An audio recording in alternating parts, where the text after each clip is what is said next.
The severed head lay motionless on the blood-stained floor, while the crimson puddles dimly reflected the gloomy light. Under the blood-red sky, a huge army of martial arts masters approached the monumental temple. Foreseeing the approach of an unprecedented threat, the sect leaders tensed and froze. Horror gripped them as soon as they saw the courtyard, completely covered with mutilated bodies of their own warriors.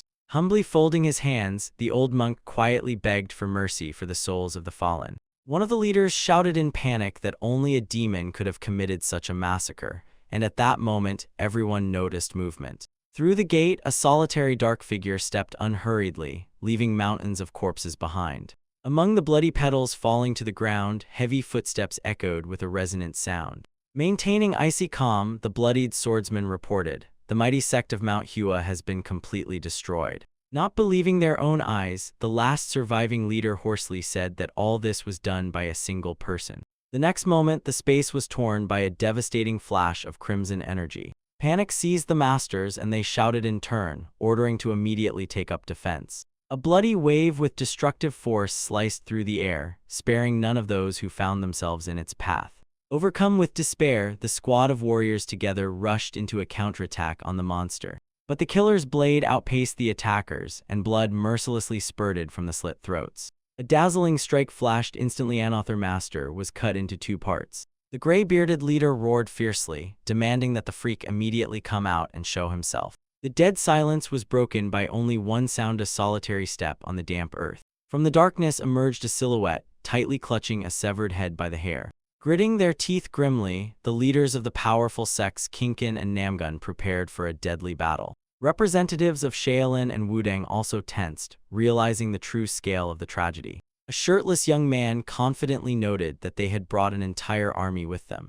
A desperate voice broke out from the crowd. Someone hysterically demanded to identify themselves and explain the reason for this slaughter. Another severed head fell to the ground, eloquently testifying to the killer's complete indifference. With cold-blooded calm, the young man replied that it was not worth relying on rumors. The movement was so lightning fast that only a blurred, bloody trail remained after it. The masters recognized with unspeakable horror the leader of the mighty Hua mountain in the slain man.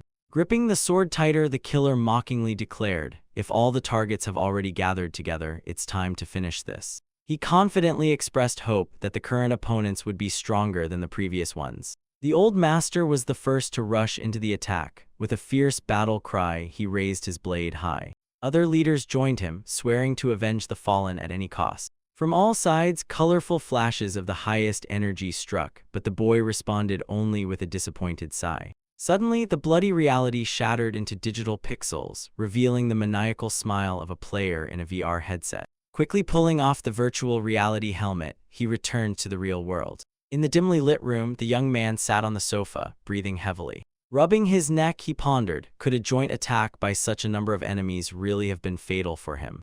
On the table near the helmet lay a box with the clear inscription, Murim Online. This recently released game has already gained a notorious reputation due to hyper-realistic cruelty and detailed dismemberment. The servers were overwhelmed with petitions from outraged users demanding the immediate shutdown of the project. The boy, however, admitted with enthusiasm, such a brilliant entertainment simply does not exist anymore. Following the news release, he decided that next time he would act much more quietly. From the television came the urgent voice of the announcer. The CEO of a large corporation mysteriously disappeared.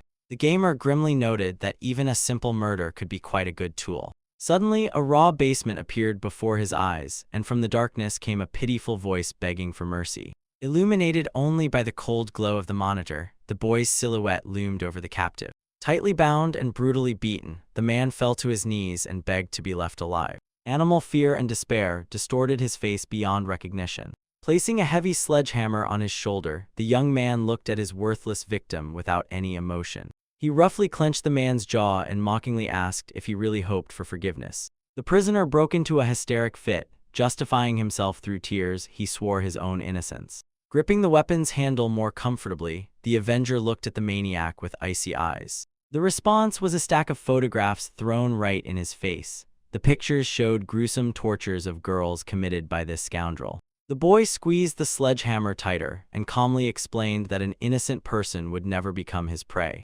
Realizing the futility of lies, the killer burst into uncontrollable tears and began shouting about his deep remorse. Clutching the maniac's hair with a death grip, the young man hissed that these pleas only irritated him more. In the impenetrable darkness, his icy smile flashed with a predatory gleam. Almost in a whisper, he added, "The conversation between them will always be brief." Raising the bloodied sledgehammer high, the boy admitted that this routine had already begun to bore him.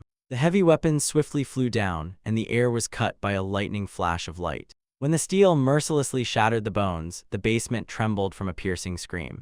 The Avenger suddenly darted aside, barely managing to avoid the unexpected counterattack. The prisoner's bound hands tensed with incredible strength in an attempt to break free. With a loud crack, the thick plastic ties shattered into small fragments. The criminal fiercely gritted his teeth and vowed to destroy his own executioner. The freed psychopath roared wildly and charged forward, swinging a torn-off sledgehammer. The desire to kill ignited his gaze with primal rage, as if his eyes were filled with pure blood. The tension reached a deadly limit, the atmosphere sharpened, and the very space began to warp. The boy, however, instantly closed the distance between them, enveloped in a dark, deadly aura. Tearing through the air, his fist struck the enemy's face with devastating force. A powerful purple energy mercilessly burst from the youth's body, sweeping away everything in its path. From the incredible force of the blow, the criminal was thrown back like a light rag doll. The massive body hit the concrete floor with a deafening crash. Blood gushed from the broken mouth of the maniac, and from the pain shock his eyes rolled back. Having lost all pretended bravado, he miserably crawled away and begged not to come closer. True horror paralyzed his consciousness, making him scream madly that he did not want to die. In the deathly silence, the boy's thoughts sounded cold. Most people are just weak herbivores. But even among this faceless gray mass, a small number of predators always hide.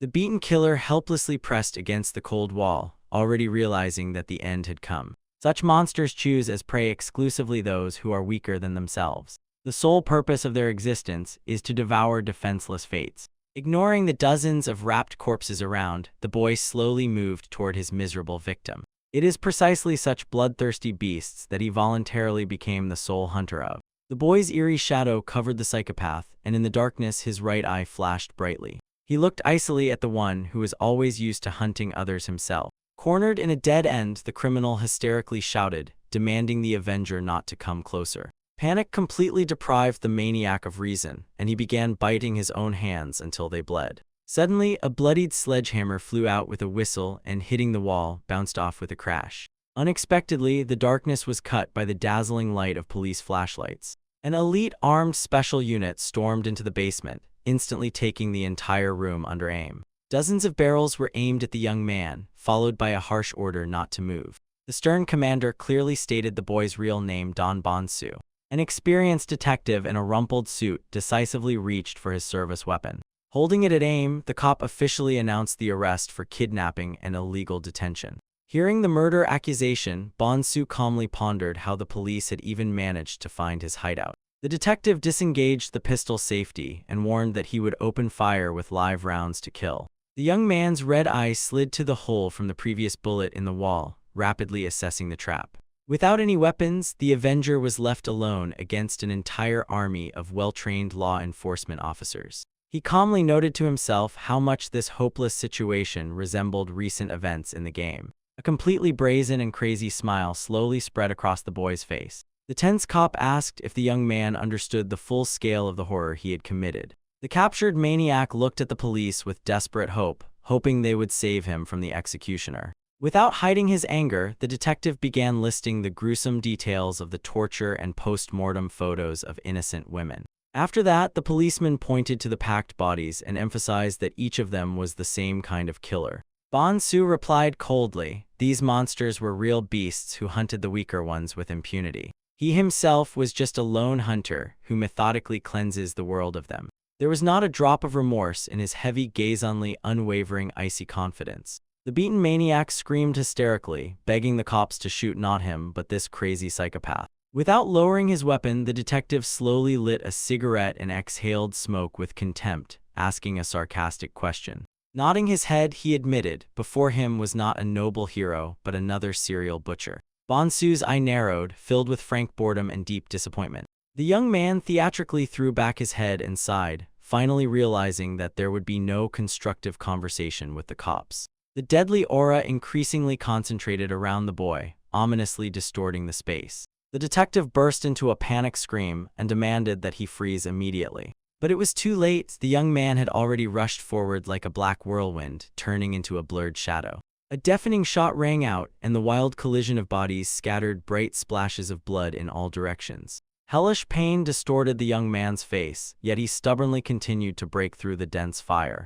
Falling into unconsciousness, he dreamed of a place where he could kill beasts without hindrance, the true world of Murim. A dazzling vertical pillar of light split the space, erasing any boundary between game and reality. When the boy's body began to dissolve into digital energy, a blue flash tore through the surrounding darkness. He convulsively and loudly inhaled, opened his eyes, and spat out water, not believing in his own miraculous rescue. A stern elderly man in traditional attire noted with surprise that this brat turned out to be remarkably resilient. Bonsu's eye opened wide in complete shock and incomprehension of what was happening. Unbearable pain pierced every part of the new body, and consciousness drowned in dazzling white light. The stranger, without ceremony, grabbed him by the dirty collar of his tattered rags. Bringing his angry face closer, the man angrily asked if the boy even understood what it had cost to pull him out of the market. The old man raised his heavy, calloused fist and seriously threatened to finish off the ungrateful bastard right now. Finally, the stranger rejected him with disgust, said a cold goodbye, and disappeared into the darkness. Left alone in the damp room, the boy slowly blinked his radiant crimson eye. While the wounded body tried to recover, the dead silence pressed unbearably on the temples. Barely standing and leaning against the wall, the boy watched the man walk away. Suddenly, a powerful discharge of violet lightning filled with alien energy pierced the weak body. The youth collapsed helplessly to his knees, choking on bloody coughs and cursing the physical weakness of the new body. In the dense indoor darkness, consciousness began to treacherously fade again. But suddenly he noticed something so strange that he froze in shock. Amidst complete silence, only his heavy breathing and the accelerated beating of his own heart could be heard. Looking at himself, the boy realized a terrible truth. This frail shell did not belong to him. Critically exhausted, with sunken ribs, he sat tightly wrapped in a demonic dark aura. A thought about the incredible fact of soul transmigration clearly flashed in his mind. Trying to understand their origin, he carefully ran his trembling fingers over the deep scars on his abdomen. As soon as he looked out the open window, the sight instantly took his breath away.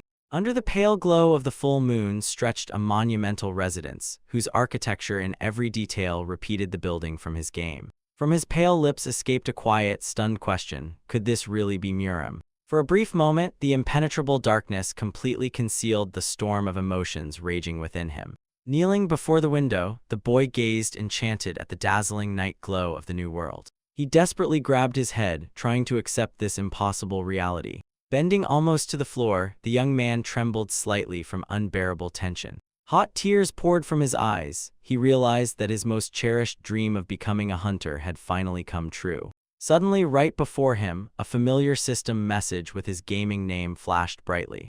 The system unemotionally welcomed him to the world of the truly strong in Murim Online. A crazy predatory smile instantly blossomed on his exhausted face, promising all the local beasts a real bloody hell. A sharp metallic screech cut through the silence. Pitchforks scraped the dirty stone floor of the stable. The dim room was filled only with heavy horse breathing. Without even raising his head, the exhausted young man monotonously gathered hay. In the light-filled doorway, a massive silhouette suddenly appeared and roughly called him by name. The boy flinched and, stammering in fear, obediently greeted Master Mackle. Disgusted by the stench of horse manure, he pinched his nose and authoritatively ordered the young man to follow. The boy cautiously tried to object, explaining that the cleaning of the stalls was not yet finished. At that very moment, a dark aura enveloped the man, and his hand cruelly squeezed the boy's face. Approaching closely, the attacker reminded through his teeth. His words were an order, not a request. To the contemptuous reminder that the Danri clan only allows such an orphan to eat and sleep,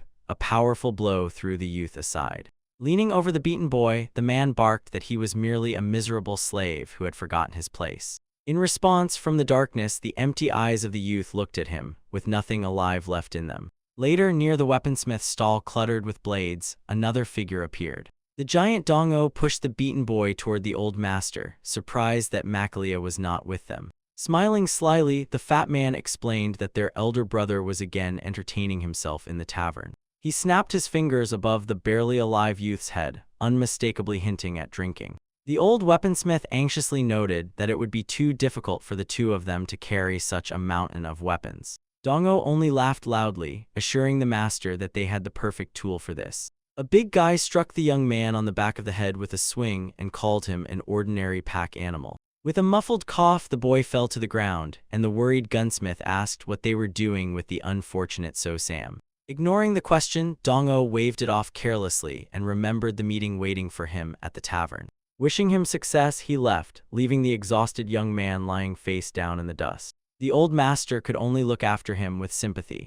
Under the blood-red sky, the boy barely dragged a huge bag of weapons until he finally dropped it to the ground with a heavy thud. Crimson twilight lay like a thick blanket over the roofs of the residence. Thanking the young man for the work, the gunsmith noted with horror how terrifying he looked. The master said directly that the boy's face resembled that of a real corpse. So-Sam, with an empty, extinguished gaze, quietly muttered that he felt fine. Shuddering from the piercing cold, he limped through the red streets, while voices from the past called him like an echo. A shadow of deep despair and utter hopelessness concealed his face. In memory stood a giant who mockingly asked why the young man continued to drag out the miserable life of an insect. In the boy's extinguished gaze, there was not a single glimmer of hope left. A mad brute with burning eyes blocked his way and ordered him to get lost. Bowing his head, the young man could only humbly ask for forgiveness. Instead of words, a devastating blow fell upon him, tearing apart the surrounding darkness. In the void, he mentally asked himself at what exact moment everything went awry. Memory returned another cruel blow, from which his body flew away like a rag. Perhaps it all began with the storm that took his entire family and left him the sole survivor. A huge fist mercilessly pressed his body into the ground. Or maybe the turning point was the day he knocked on the gates of the Danri clan for survival. A heavy wooden stick repeatedly continued to crush his bones. Eventually, he realized the surrounding world turned out to be simply too cold. Dense darkness completely engulfed his consciousness. Only faint pleas for rescue and at least a crumb of food pierced through it. In the midst of bottomless bloody gloom, he lay helplessly curled up in a ball. Only a small barred window under the stable ceiling let light inside. Pressing against the wall, the boy trembled from all the pain he had endured. The exhausted youth barely stood, holding onto the wooden partition in front of the utterly indifferent horses. Looking at the broken reflection in the water trough, he remembered the true name of this body, So-Sam. A sudden coughing fit interrupted his thoughts and made him clutch his broken ribs. In the beam of light breaking through the bars, the youth stood completely alone. Immersed in his own guesses, he slowly turned his head. The boy's eyes sharply narrowed from the terrible realization. The real So-Sam was beaten to death by these monsters. Something unusual in the air suddenly captured all his attention. Just before the young man, a blue holographic system window flashed, filled with question marks. A luminous inscription solemnly welcomed him to the world of the truly strong in the Murim online system. The next day, majestic clan pagodas rose under the clear cloudless sky. Carrying a bowl of food, Makal irritably complained about his fate and the necessity to clean up horse manure. He grumbled angrily that after work the boy could simply go home. In his mind, the man cursed the youth for attracting the attention of Durian, whom he considered a real psychopath. In the overseer's imagination appeared a muscular monster with a cruel smile. Makal calmed himself by thinking that, just in case, he had sent Dongo along with the boy. Still angry, he protested, "Why must such a big man clean up after some idiot?" Anger twisted the man's face, and in the shadow his eyes gleamed predatory. For a moment, a dark thought flashed in his head to kill the kid with his own hands. However, he immediately rejected it, realizing that risking so much was too dangerous. The man grimaced irritably and clicked his tongue loudly. Kicking the stable door with his foot, he thought, if everything fails, his head will be the first to fall from his shoulders. Howling with rage, Makal threw a bowl of broth straight at the boy and shouted that he lived only to annoy him. The wooden bowl clattered on the floor and bounced near the exhausted youth. So-Sam raised his eyes. There was neither fear nor despair left in his gaze. Sitting on the floor near the pitiful remains of food, he noted that 2 weeks had passed since awakening in this world. While the boy's face was hidden by shadow, his mind was intensely analyzing the situation. He mentally began piecing together all the information received from the overseers and the surrounding environment. Through the open door, the boy closely watched the mass training of armed warriors in the courtyard. The locals used Hanzi characters, but the youth knew for sure that he was not in China. Under the instructor's supervision, dozens of swordsmen simultaneously honed combat stances and strikes. The reason for this strange anomaly was well known to him. One of the masters performed an incredible superhuman leap over the ranks of fighters right before his eyes. Previously, he had encountered such martial arts techniques only in movies and fantasy novels. In the darkness, the boy's eyes lit up with a crimson predatory light. Now he understood, in this dimension, martial arts truly existed. The soldiers continued to slash the air with their blades amid fierce shouts. The second important fact was the mysterious system shining right before him. The young man focused on the blue status window. Strength, agility, intelligence, and defense were displayed there with unknown values. For some unknown reason, the game interface worked flawlessly, but only he had access to it. At first, through the system and magical techniques, he thought he was simply trapped in virtual reality. But when the young man cracked his own bones, the throbbing pain finally proved to him this was real life. Every local had their own emotions. They were all living beings of flesh and blood. Looking at his reflection next to the system window, he asked himself who he was now, an ordinary person or a player. Leaning back, the boy met his own thoughts with an ironic smile.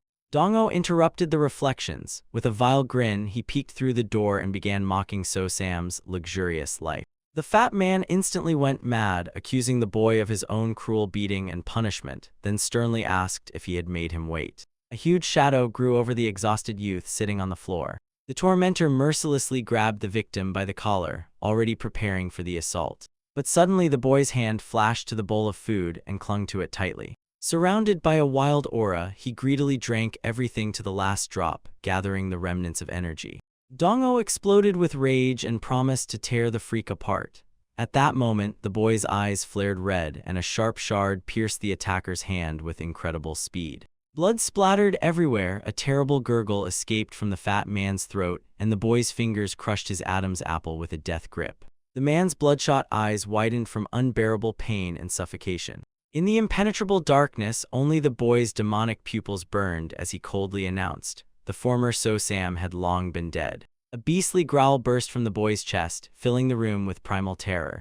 Dongo wheezed and desperately tried to break free, but the predator's aura left him no chance. A dry crack sounded after the devastating blow, blood splattered onto the young man's face. A black silhouette with burning eyes struck blow after blow, cutting through the air with crimson flashes. Each subsequent movement spilled liters of blood, turning the slaughter into a true bloody meat grinder. Wrapped in a vortex of ominous, deadly energy, the boy towered over the mangled body. A continuous series of strikes eventually left only a piece of dead flesh from the enemy. Closing his eyes, the young man with a blood-soaked face breathed heavily and gradually calmed his pulse. Raising his gaze to the blood-red sky, he again mentally asked himself about his true nature. Wiping dirt from his face, the boy smiled fiercely, finally accepting the harsh rules of the new reality. In his imagination, a grand battle flared up. Under the fiery sky, entire armies clashed in merciless slaughter. Here, only one law of the jungle prevailed: the strongest and most ruthless could survive.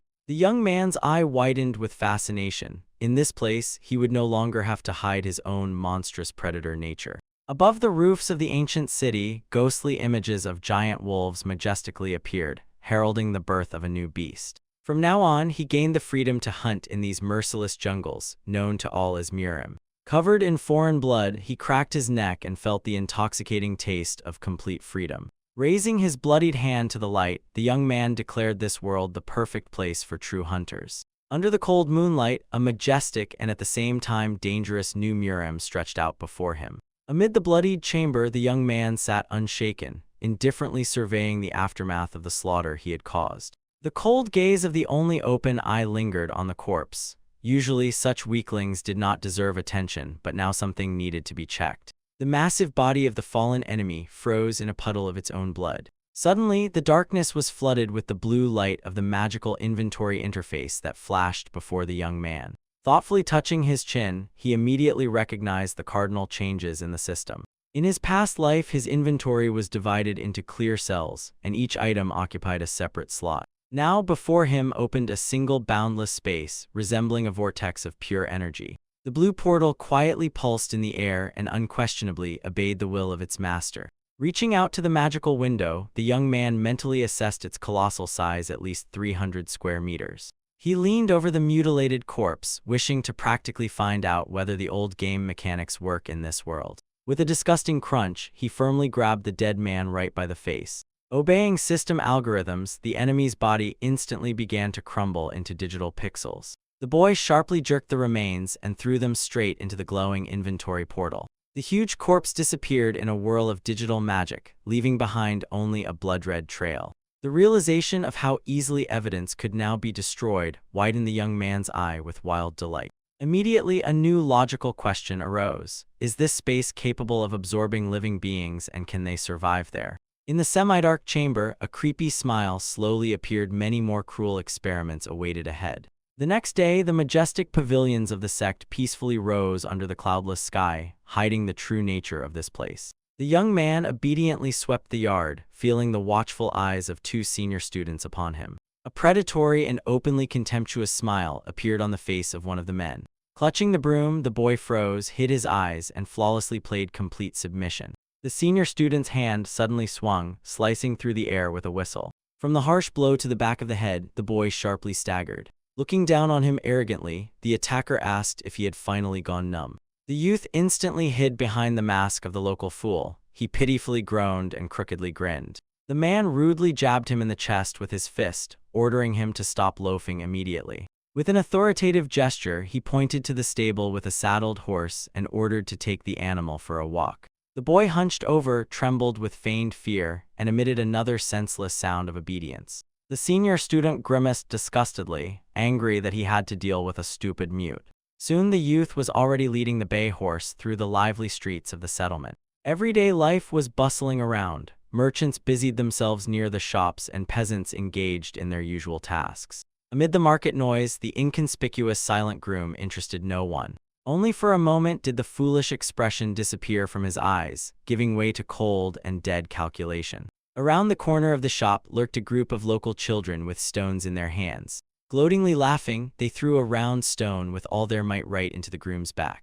The stone painfully struck the boy in the nape, sharply pushing his head forward. The youth's face drowned in thick shadow, and along his neck slowly ran a thin trickle of blood. The kids boldly came out of hiding, grimacing and mercilessly mocking the mute fool. But a sudden shock wiped the smiles from their faces with one blow. Around the youth suddenly flared a terrifying demonic aura, turning his figure into a threatening shadow. One of the boys sharply recoiled and began to cry, unable to withstand the devastating pressure of horror. And already the next moment the youth, with the same foolish smile, gently stroked the horse again, leaving the attacker completely bewildered. As if nothing had happened, he calmly moved on. The stunned boy only blinked confusedly, not understanding whether it was all a hallucination. According to persistent local gossip, the groom was a pathetic idiot, incapable of any action. Confidently returning to the residence, the young man was already clearly planning the next step. Meanwhile, the senior apprentice sighed wearily, complaining that he would have to clean the weapons himself again. Irritated, he approached the arsenal and wondered where his partner had disappeared to. Suddenly, a mute boy slipped out of the door. The man flinched in surprise and sternly asked what he was doing inside. From complete astonishment, the senior apprentice's eye opened wide. All the blades and spears in the room were impeccably cleaned and polished to a mirror shine. The man realized in shock that this fool had done all the rough work for him. The boy nodded submissively and with a creepy smile flawlessly portrayed a brainless servant. The senior apprentice involuntarily noted that the mute worked extraordinarily fast, skillfully, and even without direct orders. He seriously wondered, could this scoundrel finally be turning into a useful person? As a sign of approval, the man pulled out a heavy pouch of coins and handed it to the servant. His gaze immediately took on a cunning, evaluative expression. Suddenly, the man laughed loudly and in a friendly manner hugged the boy, pleased that he had finally learned the harsh rules of survival. After strongly patting the mute on the back, he ordered him to continue working the same way. Pressing the wallet to himself, the satisfied man turned around and did not notice what was happening behind him. From under the disheveled hair of the young man, icy and merciless eyes of a predator were already looking at his back. In his thoughts, the boy called him an idiot who did not even realize that he had just paid for his own funeral. Under the blood-red evening sky, the man confidently walked down the city street, enjoying his own advantage. He gladly weighed the pouch in his palm, rejoicing at the unexpected wealth. Leering lasciviously, the man decided today to refuse the usual girl and order the best courtesan. Confidently approaching the luxurious brothel in the glow of red lanterns, he authoritatively threw money to the guard.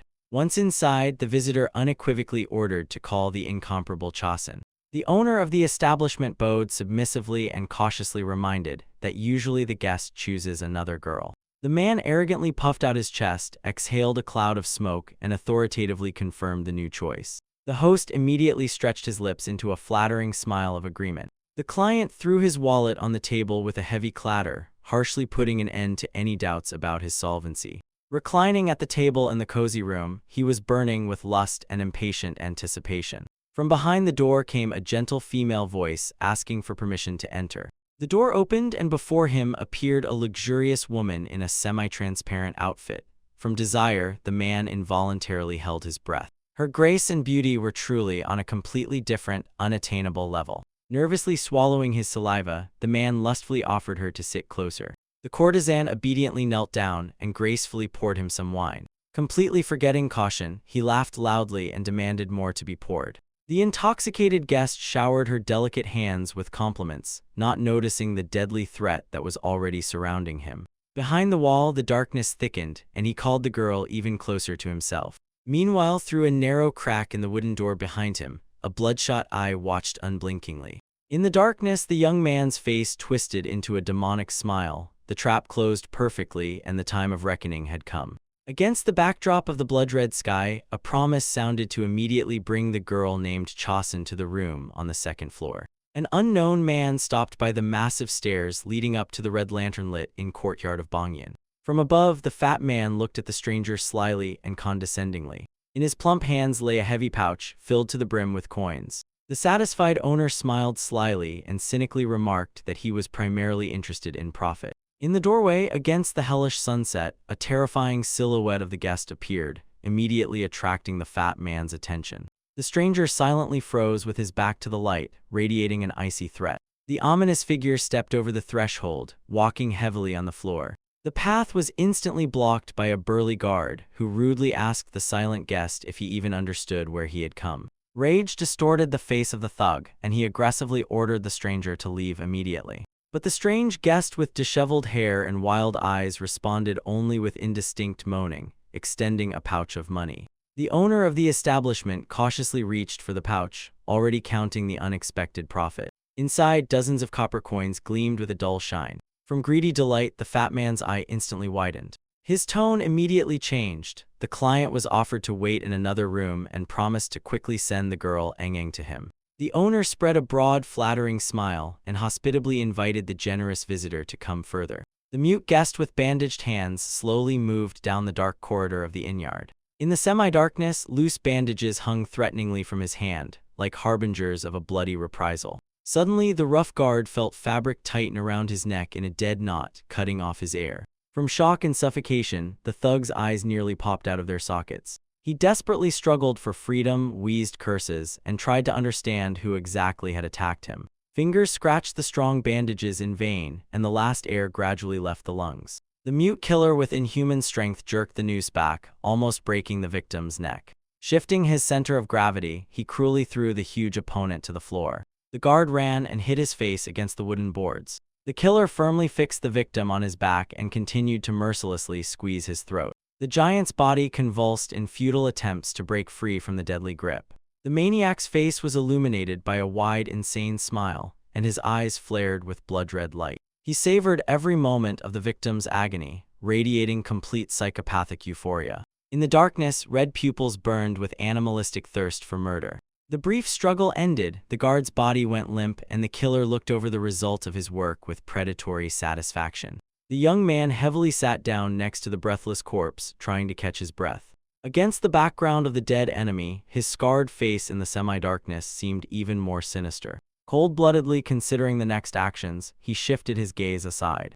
Without wasting a moment, the psychopath stood up and silently moved to the wooden wall. In front of the narrow slit through which dim light seeped, he suddenly stopped. The dark silhouette approached close to the light, carefully studying the room hidden behind the wall. The bandaged hand touched the wooden partition without haste. Suddenly, a blue holographic interface flashed with a system message. Object moved to inventory. The young man mentally acknowledged that previous exercises with the system had brought considerable benefit. Examining his dagger, he realized this ability would give him a decisive advantage during future hunts. In the blue glow of the system window, his eye flashed with icy light.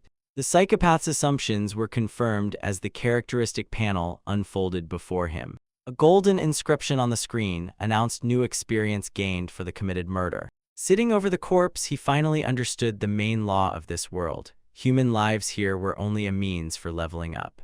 Accumulated experience will inevitably raise the level and rapidly increase its power. At the thought that each murder would increasingly simplify the next hunt, the young man's eyes again flashed with madness. In a fit of ecstasy, he spread his arms and came to a terrible conclusion. In this place, his power could truly become boundless. Feeling a surge of strength, the killer lifted the bandages, preparing to move on to the next part of the plan. While his gaze did not leave the dead body, his fingers skillfully tightened a strong knot. Forming his fingers like a lens, he aimed an imaginary camera at his victim. Through the frame formed by his fingers, the pale face of the guard, distorted by death, was clearly visible. The maniac cynically noted with regret that he did not have a camera to preserve this perfect moment. Meanwhile, in the corridor, the sword-armed guard continued his duty. The silence was broken by the light tapping of the footsteps of a girl hurrying to the required room. Leaning by the door, she quietly asked if the client was ready to receive her. The displeased master scolded her for being late and ordered her to immediately serve the guest, even if he was mute. Hastily opening the door, Eng began to apologize to the dark silhouette for her delay. Left alone, the fat man irritably rolled his eyes and started waiting for the prophet. Soon his patience ran out. He pressed himself against the wall, trying to eavesdrop on why there was complete silence in the next room. Clearing his throat, the owner prepared to intervene. He knocked on the door and called the guard Makil and the girl, demanding they come out, as the allotted time was already over. But no sound came from behind the locked door. Rage instantly engulfed the fat man. His subordinates dared to openly ignore him. He screamed madly at Makil, but his words were cut off by a sudden piercing female scream. The frightened owner pushed the door, burst into the room, and demanded immediate explanations. His eyes instantly widened with incomprehensible horror that froze his entire body. In the semi-darkness, the girl faintly sank to the floor, continuing to tremble from shock. Just above her, the bare feet of a dead man eerily swayed in the air. Under the ceiling hung the body of a mighty guardian, suspended on the strong bandages of a mad mute guest. A vast plain formed by the Hua and Yangtze rivers had long attracted people with its countless riches. However, everywhere large fortunes accumulated, ruthless thieves and cruel bandits inevitably appeared. To put an end to the chaos of bandit raids, numerous combat clans rose up and forcefully began restoring order in the lands of Anhui. The most powerful was the majestic Namgung clan, which confidently maintained absolute leadership over the Central Plains. Slightly behind was the Danri clan, whose fame rested on an elite reconnaissance and elimination unit, the mysterious Black Crow Squad. In gathering hidden information, they achieved such perfection that even the famous Beggars Guild recognized their indisputable superiority. But recently, even these unparalleled trackers stumbled upon an extremely complicated case that led them into a dead end. A subordinate silently stepped into the leader's office, respectfully bowed his head, and handed over a secret scroll with a new report. Gi Daeo, leader of the Black Crow Squad, gloomily studied the brought document, feeling growing anxiety. From the report, he learned about a new suicide. Over the past months, nearly 100 people had suddenly shortened their lives. Such tragedies had happened before, but now experienced investigators were frightened by the absolute, almost unnatural perfection of each case. The commander squinted suspiciously. Despite all the evidence, he categorically refused to accept such an absurd coincidence. Unraveling the bloody chain of deaths, the investigator established that the first victim was a craftsman of the clan arsenal named Ma Chil. Deko tensed up as soon as he heard that the deceased served their clan Danri. Now the investigation had taken on personal significance for him. Thinking while stroking his beard, the leader ordered the subordinate to immediately name the exact place where the master's body was found. The tracker promptly reported, fatal events occurred within the walls of the famous local tavern Phoenix. The commander strictly ordered to set off there, rejecting all attempts by subordinates to convince him to stay safe in the residence. In his gaze froze unwavering determination, such a strange matter he had to see with his own eyes. Soon the elite squad reached the bustling inn courtyard, which majestically rose under the clear sky and securely concealed terrifying secrets. The investigators silently stood before the closed door of the room, preparing to thoroughly examine the craftsman's place of death. The assistant quietly confirmed, it was here that dead Ma Chil was found, hanged on massive beams under the ceiling. Daeyo's face contorted with tension as he voiced the suspicion. The suspicious wave of suicides could have been a series of carefully planned murders. Looking at the solid wooden walls, the commander tried to logically understand how the invisible criminal managed to get inside unnoticed. The subordinate assured that he personally checked every dark corner, so the killer physically could not have passed unnoticed through the locked door. The leader sharply pressed his palm against the wooden partition and suggested that the only other way could have been this shaky joint. His exceptionally keen gaze lingered on the almost invisible narrow crack between the thick boards. The commander confidently explained, carefully removing the panels, the criminal could freely move between adjacent rooms. However, a thick layer of dust and a complete absence of fresh traces proved that the boards had never been moved from their place. The assistant finally rejected this version. The panels were firmly embedded in the floor and ceiling, so dismantling them was impossible. Daeyo clenched his fists painfully, returning again to the obsessive question, what if it really was just an ordinary banal suicide? Suddenly, the subordinate recalled a critically important detail at the fatal time. Another mysterious guest occupied the neighboring room. The investigator's gaze flashed dangerously when he heard that the deceased's mysterious neighbor was Sosum from the Danri clan. Meanwhile, Sosum himself was leisurely leading his horse by the bridle through the noisy streets of a distant settlement. Before his eyes flickered a semi-transparent system interface with a detailed list of mysterious characteristics and available combat skills. Analyzing recent events, the young man frowned heavily and was finally convinced. His last target undoubtedly possessed martial arts. He gripped the leather straps of his gear tighter, well remembering the main rule of the system. A stronger killed opponent always brings significantly more experience.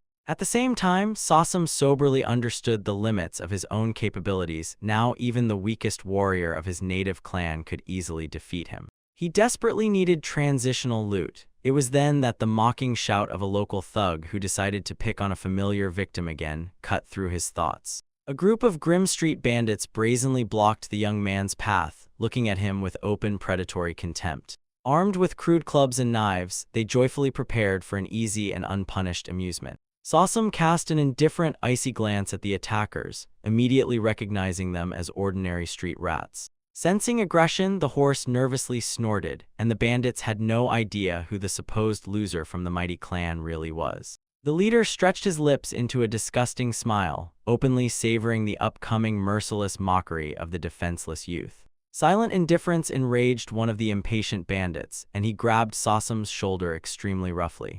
Leaning over the boy, the huge thug hissed ominously that they urgently needed a private and painful conversation. Sosum did not resist, calmly allowing himself to be dragged along with his faithful horse into a dark, deserted alley. From beneath thick hair, an icy gaze flashed. He was already calculating whether he could kill them all in time and convincingly pass off the slaughter as a mass suicide. The young man was about to quickly clear the corpses into the bottomless system inventory, but he feared that even the slightest noise would attract the city guard. The bandits surrounded him in a tight ring, aggressively clenching their fists before a brutal, bloody beating. One of the attackers brazenly mocked the victim's appearance and delivered a sharp, sweeping blow. But from the thick darkness suddenly came a commanding order to stop immediately, after which another terrifying figure slowly emerged to the group.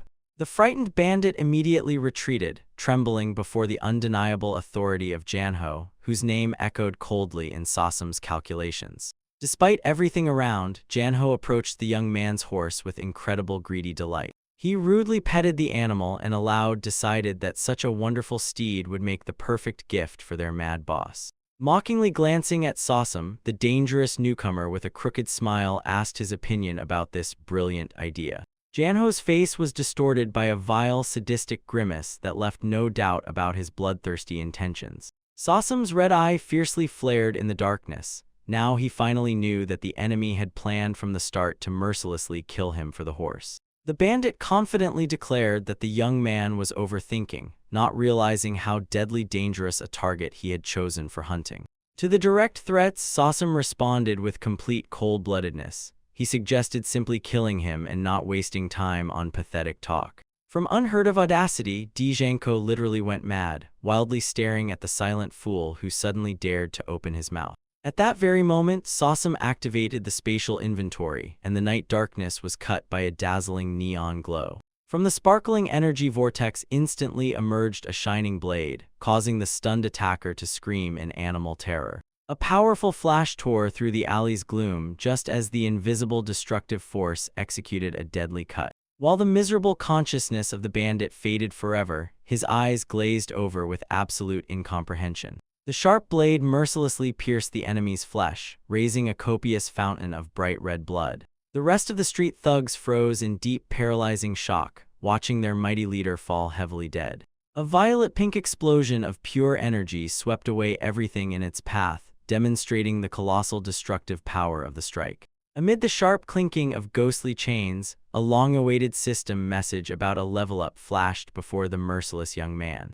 The dark silhouette of Sosum was swiftly enveloped by a dense blood-red aura of unrestrained rage and terrifying primal power. One of the miserable surviving bandits shouted in panic, tearfully urging the others to immediately flee from the embodied demon. But from the thick darkness where crimson eyes burned predatory, a desperate and doomed order was already sounded to destroy the cursed monster at any cost. Animal horror distorted the man's face, and a frantic scream burst from his open throat. His mind refused to accept the reality of the horror that was inevitably approaching. The bald mercenary dashed full speed down the dark alley, almost tripping over scattered barrels.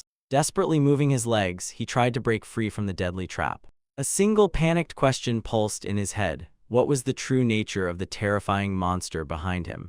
A sinister dark aura approached like a living shadow, devouring the remnants of light in the narrow corridor. Feeling the icy breath of death, he broke into a pitiful plea for salvation. A devastating blow instantly knocked the fugitive to the ground and splattered blood on the stone masonry. The man fell heavily onto the dirty ground, groaning from unbearable pain. Curled up in horror, he despairingly realized his miserable life would truly end in this back alley. A trembling hand instinctively reached for the exit of the alley, vainly trying to cling to life. However, the impenetrable darkness finally engulfed his consciousness along with the last hope of escape. A huge demonic shadow loomed over the fallen enemy, reminding that earlier he had seen only a defenseless source of money in the hero. Consciousness was pierced by a memory of bandit laughter and the brutal beating of a victim for profit. Destructive energy flared down on the mercenary, who pitifully justified himself by a habit of easy money. The young man cold-bloodedly dragged the lifeless body across the ground, leaving a bloody trail. At the last moment, the bandit only managed to curse himself for dying at the hand of the one he mistakenly considered weak. Dead silence covered the place of execution, where the hero silently sat down next to the bodies of his offenders. Suddenly, the darkness was torn by a hoarse groan. One attacker was still breathing. The bald bandit unexpectedly opened his eyes and screamed from sharp fright. The young man calmly noted his awakening, while the enemy in panic called him a real demon. The bound prisoner looked pitifully at the executioner and nervously swallowed saliva, sharply feeling his own helplessness. With a quiet whistle, the cold blade of the knife lay right on the trembling mercenary's throat. Without losing his icy calm, the hero asked the name of the first killed insolent one. The blade pressed more firmly against the neck, forcing the captive to recall the words of the dead Chan Ho about a mysterious organization. Drenched in cold sweat, the bandit frantically shouted the name Black Society. In his imagination appeared a powerful shadow sect that cruelly controlled all the backstreets of Banyan, where Chan Ho was an influential leader. The hero thoughtfully accepted the new information, still not removing the deadly metal from the enemy's neck. Memory immediately returned the necessary details. The dead leader had indeed boasted about his boss. The captive hysterically blurted out the leader's name, Pan Po Yoma, who ordered the youth's murder and the horse's kidnapping. In the hero's mind formed a clear picture of the local criminal hierarchy, surprisingly similar to ruthless crime syndicates. The youth barely smiled and nodded with satisfaction. He coldly ordered to tell everything about the sects, promising the captive life in exchange for valuable information. An unexpected hope for salvation flashed like lightning through the mercenary's inflamed brain. The battered face stretched into a grotesque mixture of distrust and wild hope.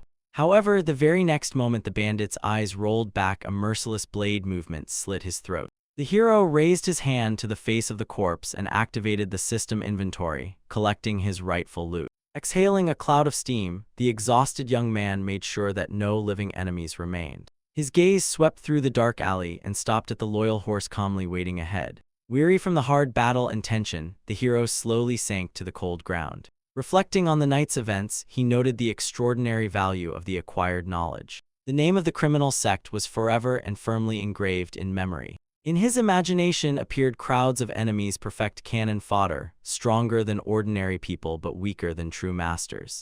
The young man cold-bloodedly decided that from now on these bandits would become the main targets of his system hunting. Suddenly, a message about a new level-up flashed brightly before his eyes. Stunned, he raised his palms and began to observe the incredible changes in his own body.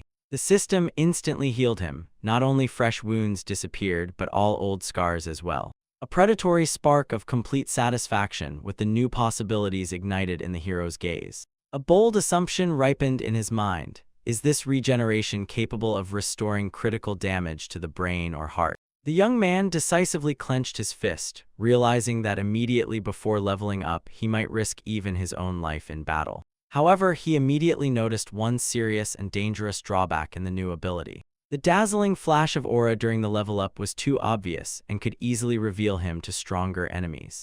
Rising, the young man silently moved toward the exit of the blood-soaked alley. He clearly understood, to survive among predators, a hunter must learn to appear completely mediocre. Stepping out onto the snowy street, the hero calmly blended in among dozens of ordinary passersby. The most reliable camouflage is to become an ordinary cog, indistinguishable in the endless urban crowd. Suppressing his explosive aura in the very center of the human flow, he transformed into an invisible threat. Only this way could he become a perfect hunter whose strikes come from the shadows. The young man established an unbreakable rule for himself, to level up only after the victim's death and only in the complete absence of witnesses. The steady steps led him closer and closer to the brightly lit, noisy quarters of the old city. With a confident movement, he seized the leather reins of the faithful horse. The night lanterns snatched his silhouette from the darkness, which was slowly leaving the dangerous territory. In his thoughts, the hero admitted, if Chan Ho had been even a little stronger, this battle could have been his last. Leading the horse down the narrow street, he headed towards the loud life of the city. The image of the mute fool was no longer a reliable cover in a world filled with ruthless killers. The young man finally dissolved into the whirl of the night market, where death could hide behind any face. Strength needed to be built up critically fast, without raising unnecessary noise. Calmly moving among the merchants, he was composing a cruel plan of the next actions in his head. Climbing to the top of the food chain was possible only one way, by relentlessly destroying increasingly stronger monsters. This simple and bloody truth became the foundation of his strategy on the path to absolute power. Suddenly, the young man sharply looked back over his shoulder, piercing the darkness with a red gaze. The road was blocked by a stern stranger whose question seemed to smell of blood. Was he the one who cruelly killed Makil? The cold blue glow of the system window suddenly flooded the space, signaling a critical error. The game warned of a failure, but at the same time assured that the process would continue without obstacles. Alone in the dimly lit stable, the young man sat on the straw and did not take his eyes off the holographic panel. His tired gaze carefully moved over each line of the abnormal warning. The surrounding darkness seemed to thicken, leaving the boy alone with the unknown of the digital world. Recalling the noisy streets of the estate, he clearly realized that his very existence here violated the rules of the game. Deep in thought, the young man tensed and lightly touched his lips. But despite the absurdity of the situation, the world around continued to function properly. Sitting on the cold floor, he again focused on the bright screen before him. The boy concluded the system error was his very presence in this reality. He dismissed doubts, unwilling to waste precious time on fruitless reflections. Resolutely touching the screen, the young man agreed to the current conditions. An expanded player status panel of the second level immediately unfolded before him. Seeing the unexpected interface changes, he widened his eyes in surprise. Characteristics previously hidden by question marks were now displayed as clear bars. The boy assumed this was another consequence of a glitch, since accurately digitizing reality was impossible. He confidently opened the combat skills section. The stable was again illuminated by a flash as the system unfolded a long list of available abilities. His gaze quickly caught familiar basic techniques: chop, stab, block, and throw. In these standard passive skills, he effortlessly recognized the typical set for character creation. However, one ability made him freeze instantly.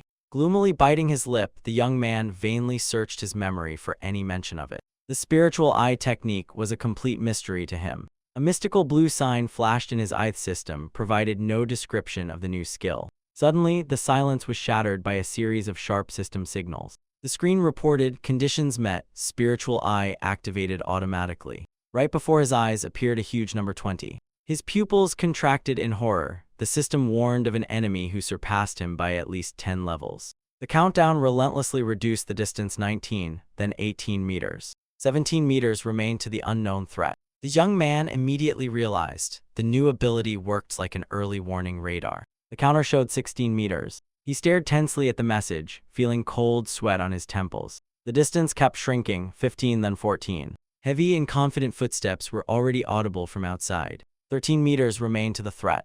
The boy stared motionless at the narrow gap beneath the massive stable doors. The countdown decreased to 12 meters. Trying to control his own body, he clenched his fist until it cracked. Tensing every muscle, the young man slowly rose to his feet. There were only 11 meters left between them.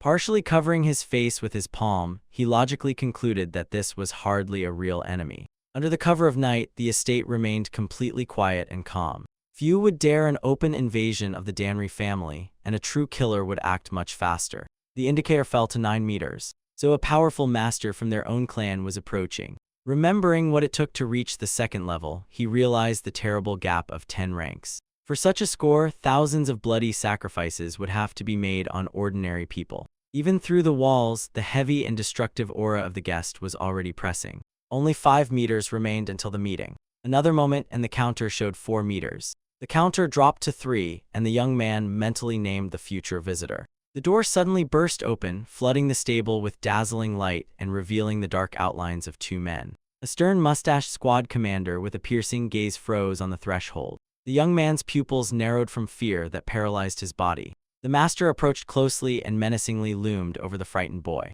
The warrior roughly grabbed the hero by the collar of his tattered clothing. The boy shuddered, unable to look away from the commander's harsh face. The man cold-bloodedly asked if he was the one who killed Machel. Genuine shock instantly distorted the young man's face. The master carelessly threw back the suspect, tearing a plaintive moan from him. A dangerous blue energy flared in the warrior's gaze. With a single lightning-fast movement, he released a destructive stream of true chi straight through the boy's body. The energy mercilessly struck the core of the Danshin, searching for even the faintest trace of martial arts. However, inside the vessel, the inspection revealed complete emptiness. Convinced of the absence of power, the commander retreated. The boy exhaled in shock, coming to his senses after the violent scan. Sighing in disappointment, the master admitted that this trace was false. He sharply turned around and ordered his men to leave. The youth lightly touched his lips, hiding the trembling and true feelings.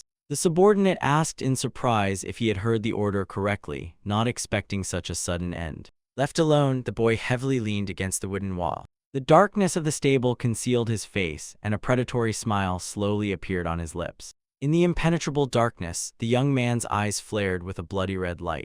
Already outside, the assistant indignantly asked why the suspect was released without interrogation. The commander calmly replied that he indeed suspected this beggar. It was precisely to verify this that he infused the boy's body with his own chi, searching for at least a crumb of inner strength. But the scan proved that before him was an ordinary weak person. And yet the experienced warrior's mind was not free from serious doubts. Looking at the full moon, he wondered if all these people could really have taken their own lives. That night, the bloody epidemic in Bongyan suddenly ceased. However, peace did not come. Clouds thickened over the city, foretelling a new wave of deaths. A relentless downpour flooded the streets and washed away the traces of the upcoming massacre. The only light burned in the old tavern, where the storm had driven the local warriors. Suddenly, one visitor slammed his fist on the wooden table with a bang. The hall fell silent for a moment, and all present froze tensely. Preparing to share a sensation, the drunk man roughly wiped his mouth with his sleeve. He loudly asked his interlocutor if he had heard about the nameless hero. The friend replied that there was no one left in the city who did not know this name. The drunkard pompously corrected his friend. The avenger should only be addressed as Lord. Laughing, he told how this warrior is massively exterminating scoundrels from unorthodox factions. The frightened interlocutor tried to calm him down, anxiously looking around. But the man just waved him off and loudly exclaimed that the clans of the White Tiger and the Red Wolf have already been completely destroyed. Putting a finger to his lips, the friend horrifiedly reminded about the ruthless black society. The drunkard aggressively waved his hand, convinced that soon the Lord will crush these degenerates too. Suddenly, all eyes turned to the open doors of the tavern. A figure silently stepped into the doorway, completely wrapped in a black cloak. With a bandaged hand, the stranger adjusted his bamboo hat, leaving his face in shadow. Heavy footsteps echoed loudly on the wet cobblestones under the pouring rain. A flash of lightning briefly illuminated the gloomy silhouette near the old beggar against the backdrop of massive gates. Under the cold streams of rain, the lonely guard by the closed gates desperately fought off sleep. Eventually, fatigue won, and he sweetly dozed off right at his post. A sharp blow to the head instantly drove away the last remnants of sleep. The partner fiercely scolded him for negligence at such a tense time. He nervously reminded about the chaos that the nameless, righteous swordsman was currently wreaking. According to him, the mysterious enemy had already brutally destroyed 3 of their units. An animalistic fear for the clan's fate distorted the guard's face. Panic mixed with anger, and he clenched his teeth painfully.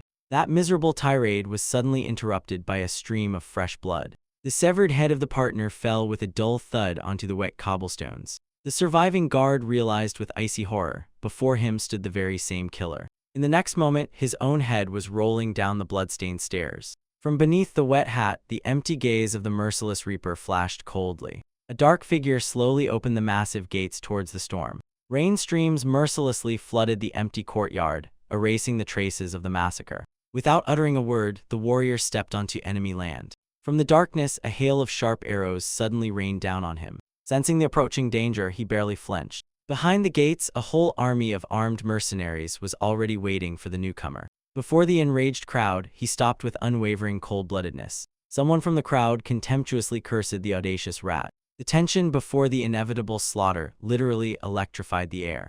Dozens of guards prepared their weapons, ready to tear apart the lone enemy. The warrior stood motionless before the entire army, radiating complete calm. A bright lightning flash split the night sky. With a loud battle cry, the mercenaries all charged into the attack together. The fighter's hand clenched tightly on the sword hilt. Before the start of the massacre, even the raindrops seemed to freeze in the air. A bloody red aura burst from the blade, distorting the surrounding space. The technique of 1,000 swords mercilessly cut through the first rows of attackers. Paralyzing fear twisted the faces of the enemies. The warrior turned into a true deadly whirlwind. His blade tore flesh, leaving behind only a bloody mess. Mercenaries gripped by panic shouted about retreat, unable to withstand the pressure of energy. One daredevil still dared to attack head-on, promising to kill the monster. The swordsman swiftly moved off the spear's trajectory. A lightning-filled strike pierced through 2 opponents in one blow. In the dying man's gaze, a mute and inevitable shock froze forever. The bloodless body helplessly fell onto the rain-soaked ground. The cruelty of the execution made the rest of the enemies shudder. Another mercenary grinned sinisterly and treacherously struck from behind. The warrior's eye ignited with a demonic red glow. He stopped the deadly blade with his bare hands. The enemy madly shouted about victory, but his triumph was cut by a blue flash. The hero instantly opened the spatial inventory and snatched a magical weapon from it. The attacker's head was literally torn into bloody pieces. The surprise at the dagger that appeared from the void seemed frozen in midair. The face splattered with someone else's blood maintained a deathly calm. With the next merciless strike, he finished off another guard. The armed enemy jumped back, desperately trying to keep his distance. The mercenary laughed hysterically, realizing he had managed to wound the opponent. Mockingly, he admitted that he had so far considered the swordsman an invulnerable monster. But before them stood only a mana man who was also bleeding. An ordinary man who could be easily killed. The surviving fighters cheered up, and a predatory excitement flared in their eyes. The hero calmly applied a bandage to the torn wound in his side. A chopped bamboo hat with a dull sound fell into a puddle. A terrifying smile stretched across the warrior's face, and his eyes flashed with dazzling light. Above the residence, the night storm continued to rage with renewed force. The last living guard panicked and hid behind the stones near the ruined hut. He fiercely cursed the fate that assigned him the role of cannon fodder in this slaughter. Trembling with horror, the man clenched his teeth and forced himself to enter the fight. The only hope remained the knowledge of the secret path. The hidden trail led directly to the main estate on the mountain. It was there that their undisputed leader was hiding. Cornered, the mercenary decided to fight for his life to the last. He ordered the archers in ambush to prepare, rejoicing in their tactical advantage in the darkness. The dark silhouette of the Reaper moved slowly, but inevitably straight toward them. In hysteria, the mercenary shouted the order to open fire.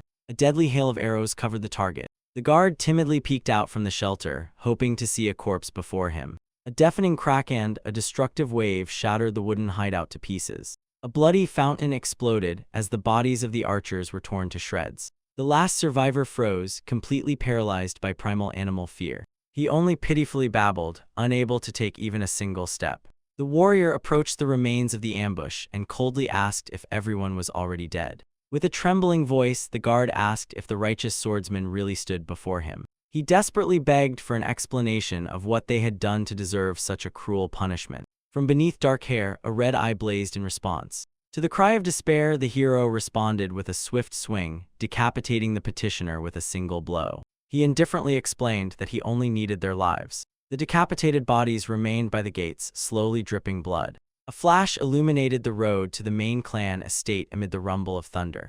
The blood-soaked warrior focused on the final target, the leader of Bang Pyomi.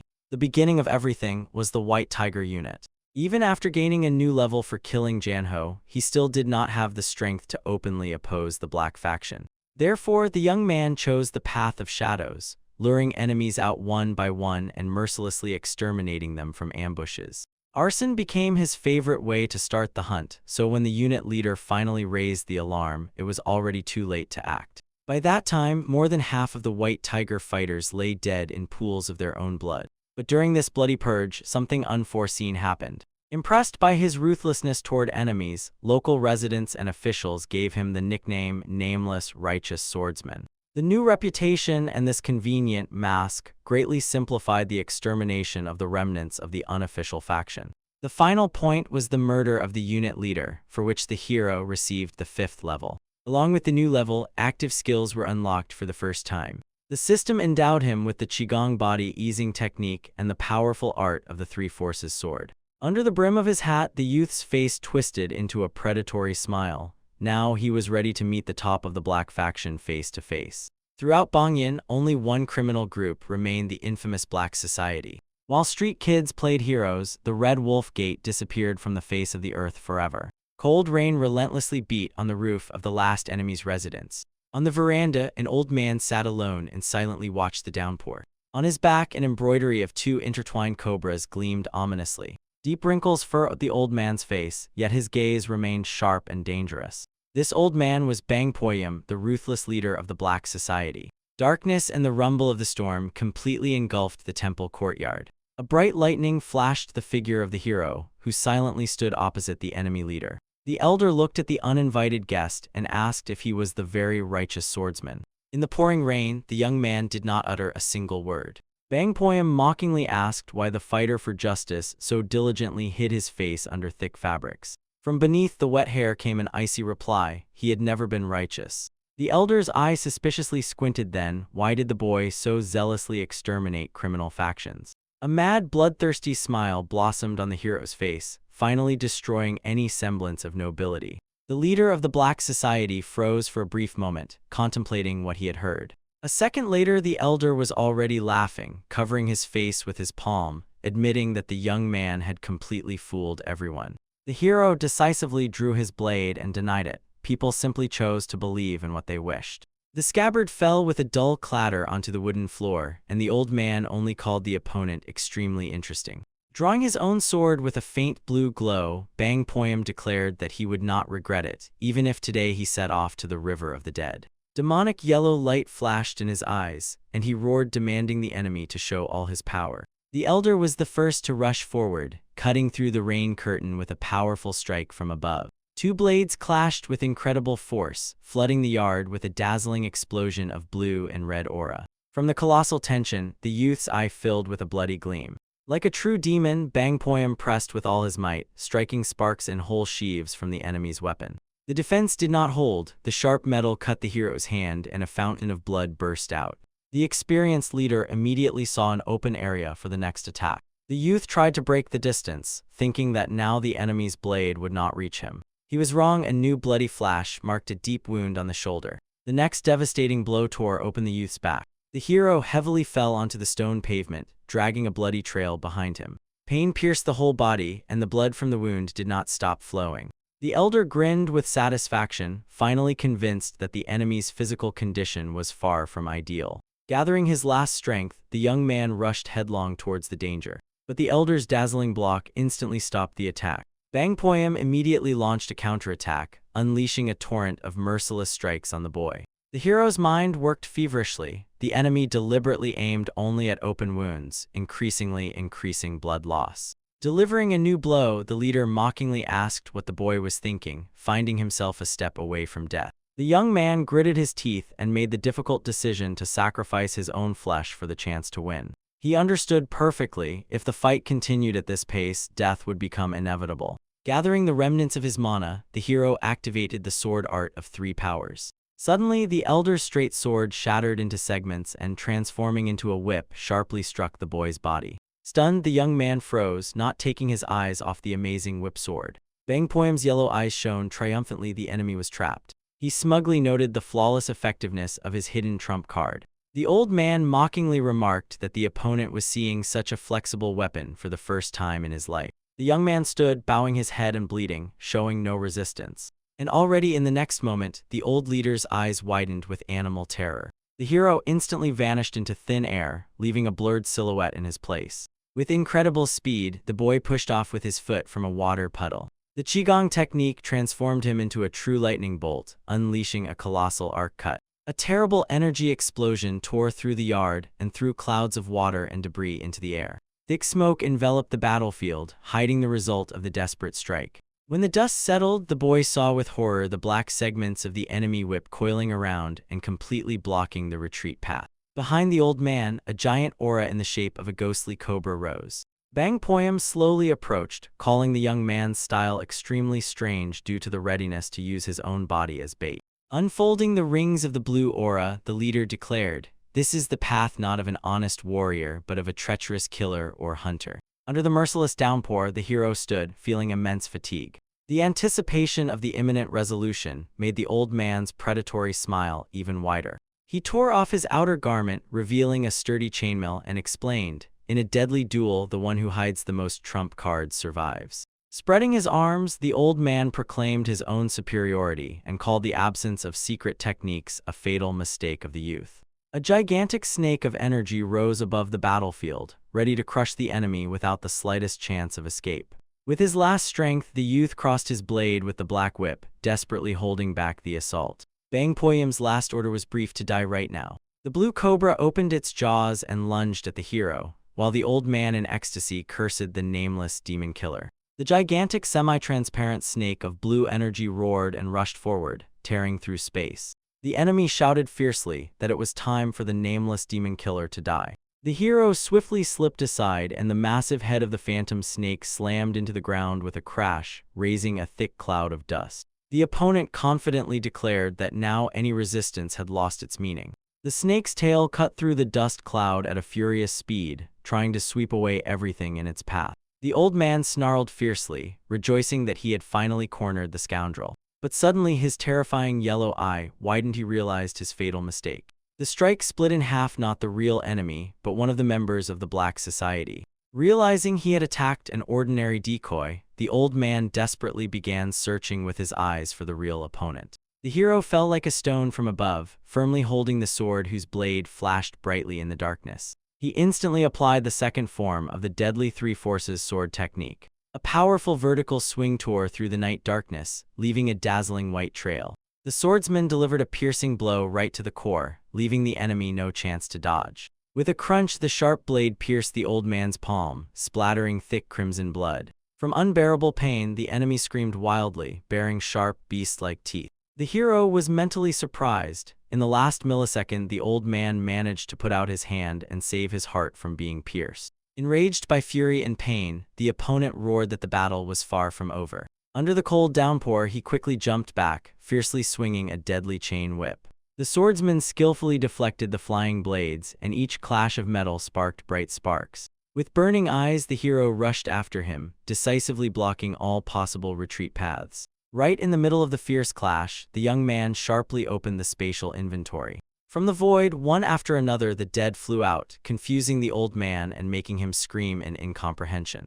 The bodies spun in a terrifying whirlwind, forming a bloody shield against the chain strikes.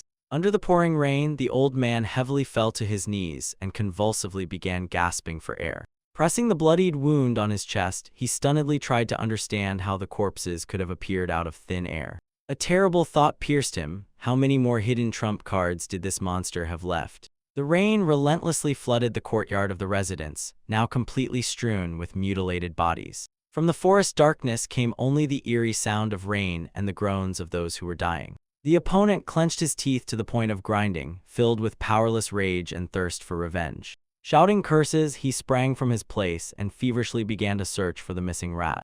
The old man madly called the opponent a complete psychopath for using corpses in battle. Suddenly, from the darkness, a black projectile whistled straight at him. Only at the last moment did the enemy block the unexpected attack with the hilt of his sword and painfully groan from the incredible force. Wildly dilating his pupils, he demanded an immediate stop to these dirty tricks. Swinging his whip, the old man blindly tried to clear the space around him. Cold sweat covered his face as the hopelessness of this trap became completely obvious. In his inflamed imagination, a giant image of a bloodthirsty wolf grew, making him wonder if he himself had become the real prey. The great master Bang Poyam looked up with genuine horror, refusing to accept his own role as a victim. Meanwhile, from under the roof, a dark shadow of the hero darted toward him like a ghostly flash. The young man with terrifyingly burning eyes cried out fiercely, rejoicing that he had finally driven his target. The devastating swing of his weapon cut even raindrops in half. The old man froze in shock. Before him was only another illusion. The true blade mercilessly entered his back, raising a huge fountain of blood. The blade passed through the chest cavity, tearing flesh and bones with incredible cruelty. Above the pierced enemy stood motionless a dark figure with a burning eye, enveloped in an aura of pure death. The old man's bloodied hands convulsively, but in vain, pulled the stranger's sword from the torn chest. Spitting out bloody clots, he croaked that the young man had truly managed to annihilate the entire black society. Falling helplessly to his knees, the old man asked with his last breath what the massacre was for. The swordsman replied coldly that he did not need a reason at all. Before death, the enemy's face was finally distorted by absolute despair and complete shock. The hero added in a cold tone, "Since the beginning of time, people have always killed each other. From primitive savages to modern civilization, humanity has never ceased senseless bloodshed." The shadow of the killer loomed over the victim along with the cruel truth: the strong invariably rob and trample the weak. Leaning close to the enemy's face, he whispered that this time the role of the strong had fallen to him. Under the merciless rain, the old man's eye glazed over, forever losing the last spark of life. At that very moment, a dazzling pillar of energy struck the night sky above the estate, signaling the end of the battle. The hero slowly walked away down the dark alley, leaving behind only ruins and death. With one precise and calm movement, he wiped the bloodied sword on the sleeve of his cloak. As the last drops of blood fell from the sharp blade to the ground, he was filled with the awareness of his own power. The young man coldly concluded, the enemies were destroyed and the long preparations were finally over. The perfect moment had come to move on to the next, decisive stage of the plan. Lightning split the heavens, emphasizing the idea of a world where the strong continuously grow stronger and the hunt for prey becomes increasingly difficult. A fierce, uncontrollable hunger flared in the hero's eyes, and his face was distorted by a terrifying smile. In his thoughts, he challenged Murim himself, preparing to conquer the merciless world of martial arts. Above the impregnable mountain peaks, a mighty storm raged, heralding the beginning of a new bloody era. In the valley, a majestic fortress of the sect was visible, completely shrouded in an ominous red glow. In the spacious hall, dozens of devoted followers stood in even rows awaiting orders. The mysterious leader towered on a massive throne, hiding his face in a thick shadow. The ruler asked in an even voice how much longer remained until the inevitable war of the light against the dark. His dark silhouette radiated unwavering absolute power and strategic patience. The servant respectfully bowed to the floor and reported, exactly 2 years remained until the beginning. Thoughtfully repeating this number, the leader decided that it was time to slowly put the great plan into action. The subordinate bowed low and without any hesitation confirmed absolute obedience to the will of the master. A heavy oppressive silence again covered the hall, emphasizing the scale of the impending threat. In the system broadcast, a stern order flashed before the eyes to immediately execute the first stratagem.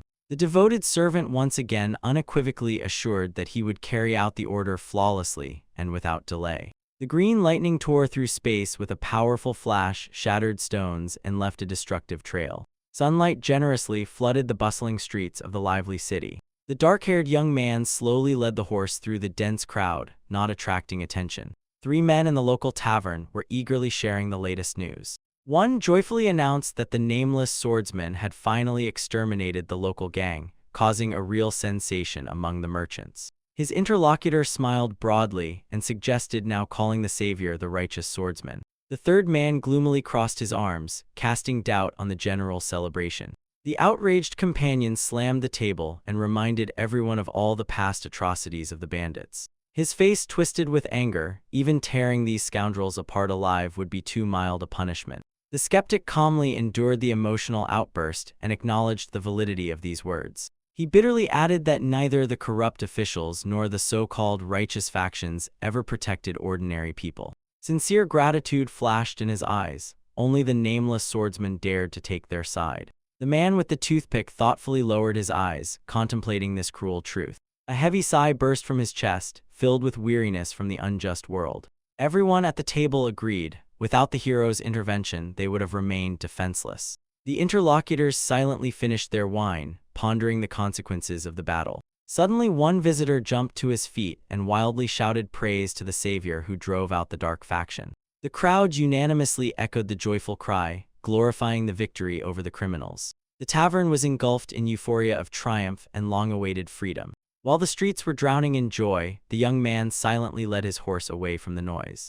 With a stone face, he mentally resolved to leave this place forever. Under the cover of night, the majestic residence of the Danri clan towered over the city in the dim light of lanterns. In the inner courtyard, the young man stopped beside the horse, remaining in the shadows. Suddenly, the system warned about an enemy whose level exceeded his own by at least 10 points. His pupil barely contracted, casting a bloody red reflection into the darkness. An invisible pressure instantly tensed the air. Under the cover of the night's silence, danger was creeping ever closer. 2 dignified figures froze in the half-darkness of the stable, holding a secret conversation. The stern warrior was named Gi Dayo. He was the leader of the Black Raven squad. Hidden, the young man held his breath and watched the interlocutors intently. The second was a gray-haired elder whose face was covered with deep wrinkles. It was Danri Changwu, the powerful clan patriarch and bearer of the title, flying heavenly demonic sword. Absolute authority radiated from his massive figure. The patriarch gently stroked the horse, quietly saying goodbye to the faithful animal. Crouching close to the ground, the young man did not miss a single word of the elder. The heavy boots of the patriarch softly stepped on the ground. Chanwu told that during the next flood, the second daughter of the head of the Namgun clan is getting married. Surprised, Dayo asked again if the leader would really give the best horse as a wedding gift. Squinting cunningly, the elder admitted he would do it without hesitation if he could send one of his children to the Namgun clan. A tense silence hung between them. In the cold gleam of Chanwu's eyes, the intention to use the child for a marriage alliance was readable. The complex weave of his intrigues left much room for speculation. Without stopping stroking the animal, he coldly asked if it wouldn't be simpler to cross the river with 2 logs instead of 1. It seemed the darkness of the stable was becoming even thicker around him. A merciless order sounded to achieve the goal at any cost and by any means. Behind the patriarch rose a terrifying demonic aura that left no possibility not to obey. From pure horror before the leader's power, Dayo's face was covered with cold sweat.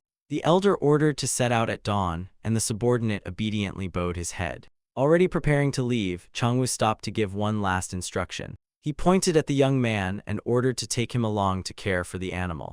Dayo bowed low once again to the patriarch's back. The squad commander silently turned to the young man, assessing the future companion. The rest of the night passed in tense preparations. At dawn, an elite armed squad lined up in neat rows in front of the mansion.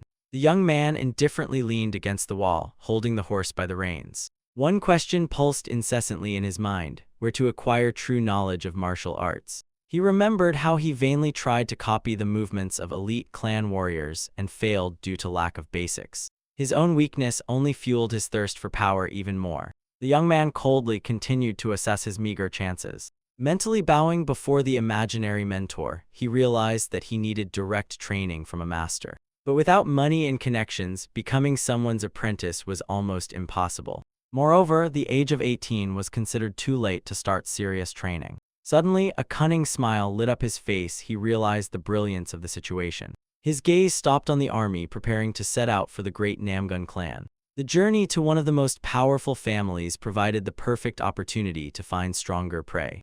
Dayo proudly surveyed the formation from the saddle and announced full combat readiness. The young man quietly disappeared among dozens of armed warriors. The commander was pleased to see the horse but immediately frowned due to the absence of young heirs. Clicking his tongue irritably, he cursed the irresponsibility of the aristocrats. Dayo loudly declared that the heir was probably drinking again and the lady would catch up with them later, after which he ordered to move out. The commander sharply pulled the reins, causing the horse to rear up.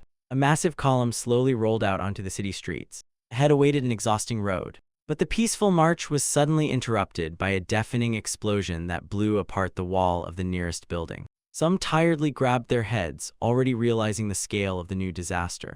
From the cloud of dust emerged Danri Gank, the eldest son of the patriarch and a true genius of combat. A striking aura emanated from his body, testifying to his readiness to join the Namgun clan.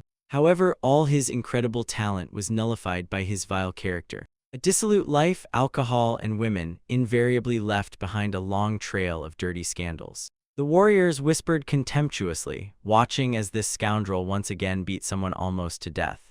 Another flash of green energy cruelly tore through space. Primal horror widely opened the commander's eyes. Under Gank's frenzied scream, the body of an unknown man crashed through the stone masonry. While the rest panicked, the young man indifferently held the horse and listened to the system's signals. The merciless red inscription warned of an enemy with a colossal level advantage. Among the ruins, the beaten man gathered his last strength to scold his executioner. At that very moment, a devastating stream of green aura rushed directly at him. Realizing the inevitability of a brutal murder, Dekio screamed. The young man only gave a crooked smile, feeling the epicenter of insane power. His mind clearly noted the appearance of a true martial arts monster. Due to the sharp drop in magical air pressure around, it seemed to crystallize. A gray old man, completely enveloped in deadly green lightning, descended upon the fallen offender. Every movement of his radiated absolute and overwhelming superiority. The squad commander froze, completely paralyzed by fear of this entity. Pressed into the ruins by the old man's merciless force, the victim helplessly coughed up blood. Above the battlefield, a cloud of dust slowly settled. The system blinked red again, warning of critical danger. The tension at the very center of the clash reached the absolute limit. The final stroke of green energy mercilessly cut through the air. Among the soldiers with red flags on the battlefield appeared a man whose face was twisted with panic and anger. Nearby stood a pale red-eyed youth who calmly watched the chaos with a slight smile. It took him a moment to understand, before them was a true master. The terrifying figure of the opponent was reflected in the crimson eye. Above the fallen enemy towered an old man with wild white hair, radiating a destructive green aura. His skills undoubtedly exceeded any expectations. The unknown master wrapped himself in powerful streams of dark energy, turning everything around into ruins. Green lightning crackled as it tore through the air. A sudden sharp order demanded an immediate stop. The mustached commander rushed forward swiftly, trying to stop the old man. Drenched in cold sweat, he introduced himself as Gi Dayo, leader of the Black Ravens unit of the Danri clan. The old master stood unflinchingly before him in a crater of swirling energy. A poisonous green light flashed in his eyes as he demanded in an icy tone to be named. Ruthlessly pressing the youth's face into the shards with his foot, the old man heard that before him was a young master of the Danri clan. Gi Dayo grabbed the sword's hilt and threatened an attack if the old man did not immediately remove his foot. The pale boy watched the scene with disgust, thinking that the commander did not even understand whom he was challenging. Before them stood an incomprehensible master from outside, unknown even to the leader of the elite Murim squad. The youth's blood-red eye narrowed. Their current strength was by no means enough for victory. The old man youth was struck by a chilling realization. Suddenly, the youth was struck by a chilling realization. Above the ants, a gigantic lion seemed to loom, but the boy convinced himself that they would not perish. No predator would waste all its strength just to crush an insect. Meanwhile, the old man casually scratched his ear and ironically asked the name of the Danri clan. Blowing dust off his finger, he mockingly inquired if it was something edible by any chance. Gi Dayo flared with anger, not believing that someone dared to openly despise his clan so boldly. The old man's green eye only narrowed predatory in response. Grinning ominously, the master pressed his foot harder into the captive's face and called the Danri clan dirt beneath his soul. The commander gritted his teeth, no longer able to endure the humiliation. His eyes burned with determination as the blade fully slid out of its sheath. The entire Black Raven's unit was ordered to immediately rescue the young master. Dozens of armed warriors simultaneously surged forward, moving like a wave toward the source of the green energy. The old man slowly raised his hand, bending his fingers like predatory claws. Between them instantly gathered a devastating green lightning. From the palm burst a gigantic clump of dazzling energy. The shockwave tore apart the earth and swept away everything in its path. Gideo raised his sword, but the attack's power was too great. His warriors scattered in all directions like broken dolls in the very center of the hurricane. The realization of the nature of this power paralyzed the commander with horror. Lying on the ground, he helplessly looked at the fallen squad and the unyielding old man. In his memory surfaced the legendary technique flying butterfly that pursues the soul. Shuddering with fear, Gideo finally recognized the opponent. Before him stood Tan Wu himself, poisonous hand that pursues the soul. The old man grunted with satisfaction and praised the rural soldier for not being completely blind yet. His name reminded of the titles of the 20 strongest masters of Murim, among whom were the 2 gods. Behind them walked 3 monsters, 5 peaks, and 10 greats. Tang Wu was the supreme master of the Sichuan Tang clan and belonged to the 10 greats. He stood majestically in the middle of the courtyard, while green, poisonous flames devoured the remnants of the enemy's will. A terrifying skull made of green aura reminded that the offenders of Tang Wu would not escape his poisonous hands even after death. The pale young man calmly remained by the horse, assessing the destruction caused by one of the strongest masters. After analyzing the events, he understood that the scoundrel from the Danri clan caused the catastrophic incident. The old man continued to radiate anger, and the young man fully realized the gravity of the situation. Because of this insult, the Danri clan might be forced to close their doors forever. The boy mentally asked himself how this confrontation would ultimately end. Suddenly, a beautiful woman in a green dress approached the old man and gently called him grandpa. Looking indifferently at the fallen enemies, she suggested leaving, calling them uneducated peasants. At the sound of her voice, the demonic glow in Tang Wu's cruel eyes faded. His face was warmed by a gentle smile, and he kindly agreed. A woman named HWA added that this lesson would be enough for the young master to realize his own insignificance in the boundless world. Tan Yu struck the unconscious youth on the cheek with a swing, grumbling irritably about the insolent descendants of the Orthodox faction. He stated that he would usually have torn the boy's arm off, but this time he showed mercy. Instead, he ordered to convey, "No more courting strangers, otherwise life will end prematurely." Pressed to the ground, Gideo could only tremble from the experienced horror. In his thoughts, he fervently thanked the elder Tan for the shown mercy. The old man clicked his tongue discontentedly and with a light finger movement sparked a green spark. The poisonous aura that bound the soldiers' bodies immediately began to dissipate. All the deadly energy obediently returned to the hands of its creator.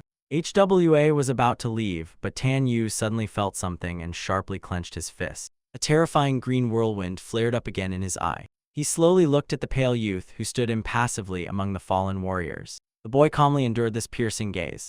A poisonous whirlwind of incredible strength twisted right into the old man's pupils. The young man's eyes remained cold and dark in response, like an abyss. Tan Yu ordered his granddaughter to wait in place. Stepping over bodies, the legendary master decisively moved toward the stranger. The boy tensed, trying to understand the reason for the unexpected attention. In his imagination appeared a threatening dark shadow with burning eyes, looming directly at him. The footsteps grew closer, and the question about the reason sounded louder and louder in his head. Tan Yu approached closely and menacingly loomed over the young man. Without losing composure, the boy directly asked if the old man had any business with him. The old man's eyes became dark voids as he dryly demanded to state the name.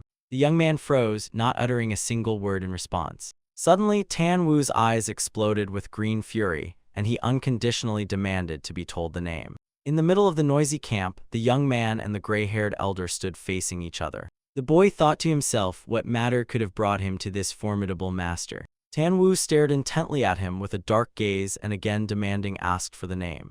Instead of answering, the young man remained silent, calmly looking at his interlocutor. Anger distorted the old man's face, and a green spark flew from his index finger as the question was asked again.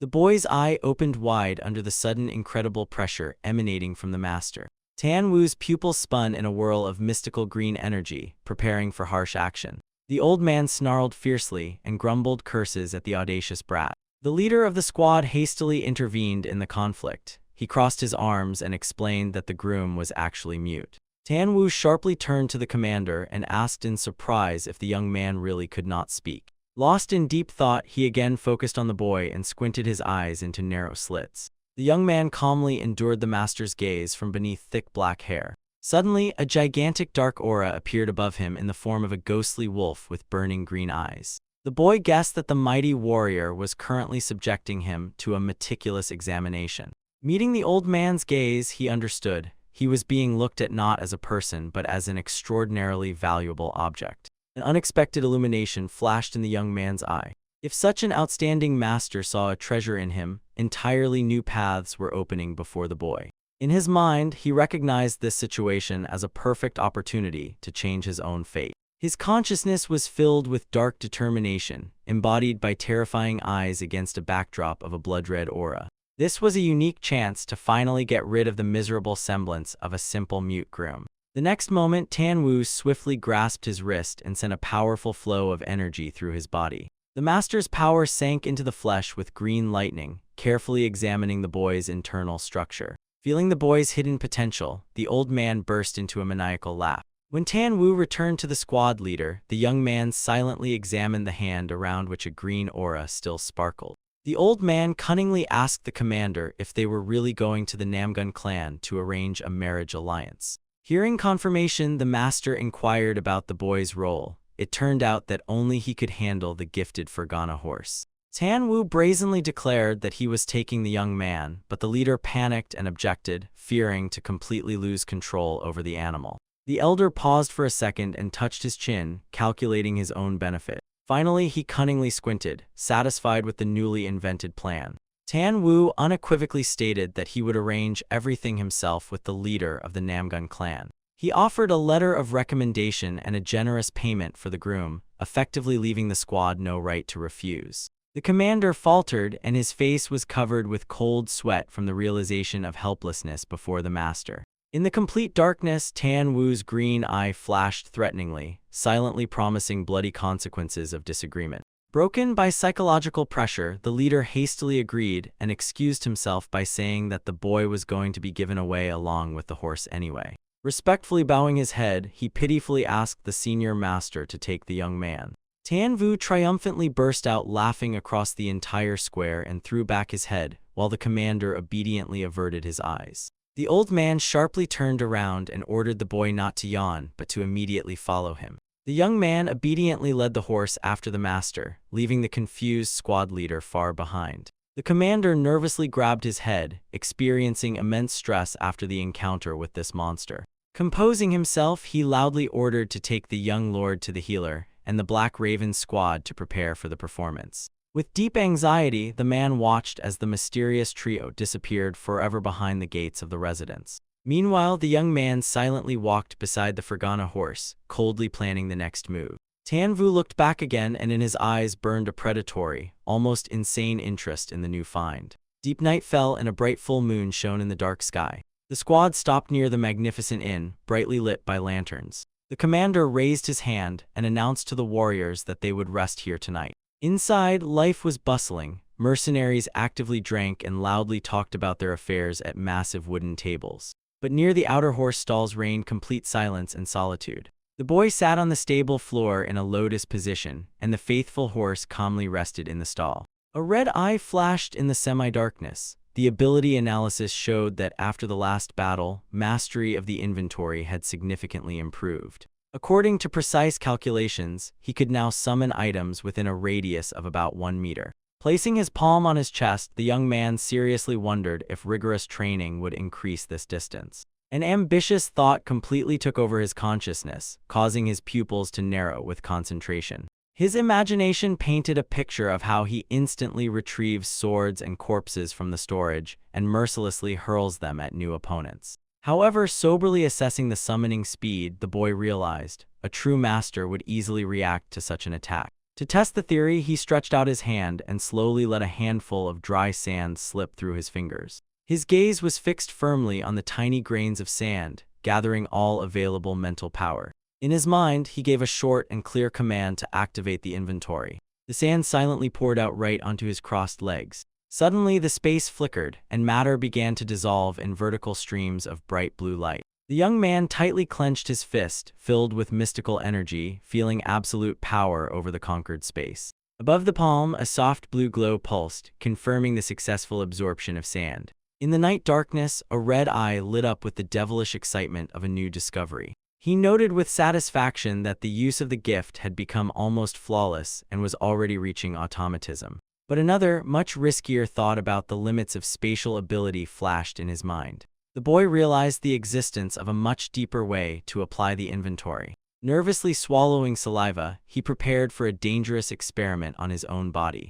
A powerful pillar of blue light enveloped him when it became clear. The laws of space acted on him completely differently. Any object or energy that entered his body could be directly transferred to the spatial pocket. A creepy blue smile illuminated his face. He had just discovered the true divine art of the inventory. Light footsteps near the entrance interrupted his thoughts. The boy instantly extinguished the aura and dissolved into the darkness. A woman's voice came from the yard, irritably complaining about the grandfather's incomprehensible whims. Elegant heels confidently touched the dusty floor of the wooden barn. A luxurious woman in a green dress appeared before the young man, openly not understanding why the craftsman needed this ragged man in the middle of the night. Looking at him disdainfully from head to toe, she dryly ordered him to stand up and follow. The boy silently lifted his heavy gaze from under thick hair, showing neither fear nor resistance. Meanwhile, in the main hall, the mercenaries continued their loud feast, unaware of the nighttime intrigues. The woman stopped by the massive sliding doors and respectfully warned the elder of her arrival. The doors smoothly parted, releasing a column of soft light into the dark wooden corridor. In the spacious room, Tanvu meditated motionlessly before a majestic golden fresco with a dragon. Without opening his eyes, the elder unequivocally ordered the boy to ascend the platform and sit in the lotus position. The young man swiftly surveyed everything around with an impassive, penetrating gaze. He obediently stepped into the center, and the woman knelt by the wall and respectfully bowed her head. The boy sat on the indicated spot of the wooden platform, straightening his back opposite the mighty master. The old man's next command sounded sharp like a blade: immediately undress. The master strictly specified that absolutely everything must be removed. Without unnecessary questions, the boy calmly shrugged off the worn cloak from his shoulders, exposing his back. Against the backdrop of the gigantic golden dragon, Tan Wu nodded with satisfaction, observing the unquestionable submission. The old man smiled slyly. For such a low status, the boy's bodily structure was surprisingly strong. The master took out a luxurious box with phoenix and dragon patterns and solemnly presented the legendary golden needles. Seeing the terrible artifact, the woman panicked, rising from her knees, and asked what the old man intended to do with the defenseless boy. Tan Wu ignored the hysteria and firmly placed the massive box on the floor with a dull thud. He calmly asked the boy if he had heard the ancient saying about the change of nature of things under the influence of the environment. The old man told a parable: sweet southern oranges become bitter if planted in the cold north. The boy's eye tensed as he focused intensely on the hidden meaning of the metaphor. The master compared the warm lands to the Danri clan and the harsh north to his native Tan clan. Placing his wrinkled palm on the box with golden needles, Tan Wu grimly announced that he would now perform a great ritual on the boy's body. He mercilessly warned the pain would be so hellish that a swift death would seem a welcome salvation. But if the boy survived, the elder promised he would gain unprecedented power, and the innate muteness would forever vanish in flashes of dazzling divine energy. The girl indignantly declared that such a serious decision could not be made without the consent of the clan elders. Her face was frozen with horror when a terrifying yellow eye of a stranger looked at her from the darkness. The old master of the Tan family approached, sternly looking at the frightened girl. She silently opened her mouth, but the paralyzing fear did not allow her to utter a single word. A predatory, sinister smile slowly spread across the elder's face. He laughed loudly, openly demonstrating absolute power in this room. A bloody scratch suddenly appeared on the girl's slender neck, a reminder of mortal danger. Behind them, against the backdrop of the golden dragon, the boy sat motionless, increasingly aware of what was happening. His eyes suddenly opened wide and shone with a piercing blood-red light. Finally, the young man deciphered the true intention of the old manipulator. Old Tan calmly sat in front of the radiant box, and the girl obediently knelt down. Preparing for the next part of the ritual, he sharpened his gaze like a blade. The wrinkled hand slowly opened the box, and a bright, dazzling light burst out from it. Wrapped in radiance, the old man took out a golden needle and asked if the boy was ready to accept the surname of the Tan clan. The young man raised his eyes, filled with absolute, unwavering determination. On the floor lay an exquisite golden box with a dragon, and nearby 2 long needles glittered. The world of martial arts had preserved legends for centuries about divine meridians and sacred bones capable of granting incredible power. In Murim, there were many names for those born with exceptional talent in martial arts. Such geniuses appeared once every 10, 100, or even 1,000 years and immediately became true legends. Natural talent alone was enough to forever engrave one's own mark in the history of Murim. There was one unique ability that unquestionably overshadowed all others. The old man recalled the day when he accidentally pulled this boy out of the water without paying a single kopeck for him. Next to such a living find, any talks about talents of the millennium lost their meaning. The found youth had a body without a single meridian, the first of its kind in the entire history of Murim. At first, the master thought it was an ordinary human body that had never touched martial arts. But a deep examination revealed a complete absence of acupuncture points and channels for energy flow. Inside the youth was pure emptiness, as if he did not belong to the human race at all. At the same time, the absence of pathways meant that properly directed energy would make any artificial channel perfect. The old man realized, thanks to this boy, he would be able to revive the legendary reign of 10,000 flowers. Then all of Murim would bow again before the terrible destructive power of the Tan family. Feeling the future of the clan in his hands, the old man laughed maniacally and clenched the golden needle. Aiming the shining tip at the youth, he once again asked the decisive question. With a cunning gleam in his eyes, the elder inquired whether the young man was truly ready to accept the surname of the great Tan family. The boy barely nodded, silently confirming the steadfastness of his choice. The agreement greatly pleased the old man, who was already mentally celebrating victory. Maliciously, he warned that becoming a full-fledged member of the family would be extraordinarily difficult. The boy would have to stand before the elders and the head of the clan, and this process could cost him his life. The old man stared intently at his face, checking whether these words would frighten the youth. But the blood-red eyes blazed with complete, unwavering fearlessness. Enveloped in a swirling green aura, the old man loudly proclaimed the beginning of the Great Reformation ritual. While dozens of green needles hovered in the air around the boy, he ordered the girl Hwa to guard the entrance. Humbly bowing her head, the girl left the room and stood in the way of any uninvited guests. The old man gathered all his green energy, preparing to pierce the body of the motionless youth. From his palm flowed a powerful stream of chi, directing the instrument straight to the target. Poison green light flooded the levitating needles as they aimed one by one at the boy's bare back. A short word cut through the silence, announcing the beginning of a painful reformation. Grinning ominously, the master tightly gripped the main needle and made the first move. The hand with the instrument slowly hovered just above the focused youth's crown. A sharp flash of energy and, the tip mercilessly pierced the skin on the boy's head. The needle went deep into the body, continuing to emit a bright green glow. From the impact, the boy's thick black hair shuddered, but he did not utter a sound of pain.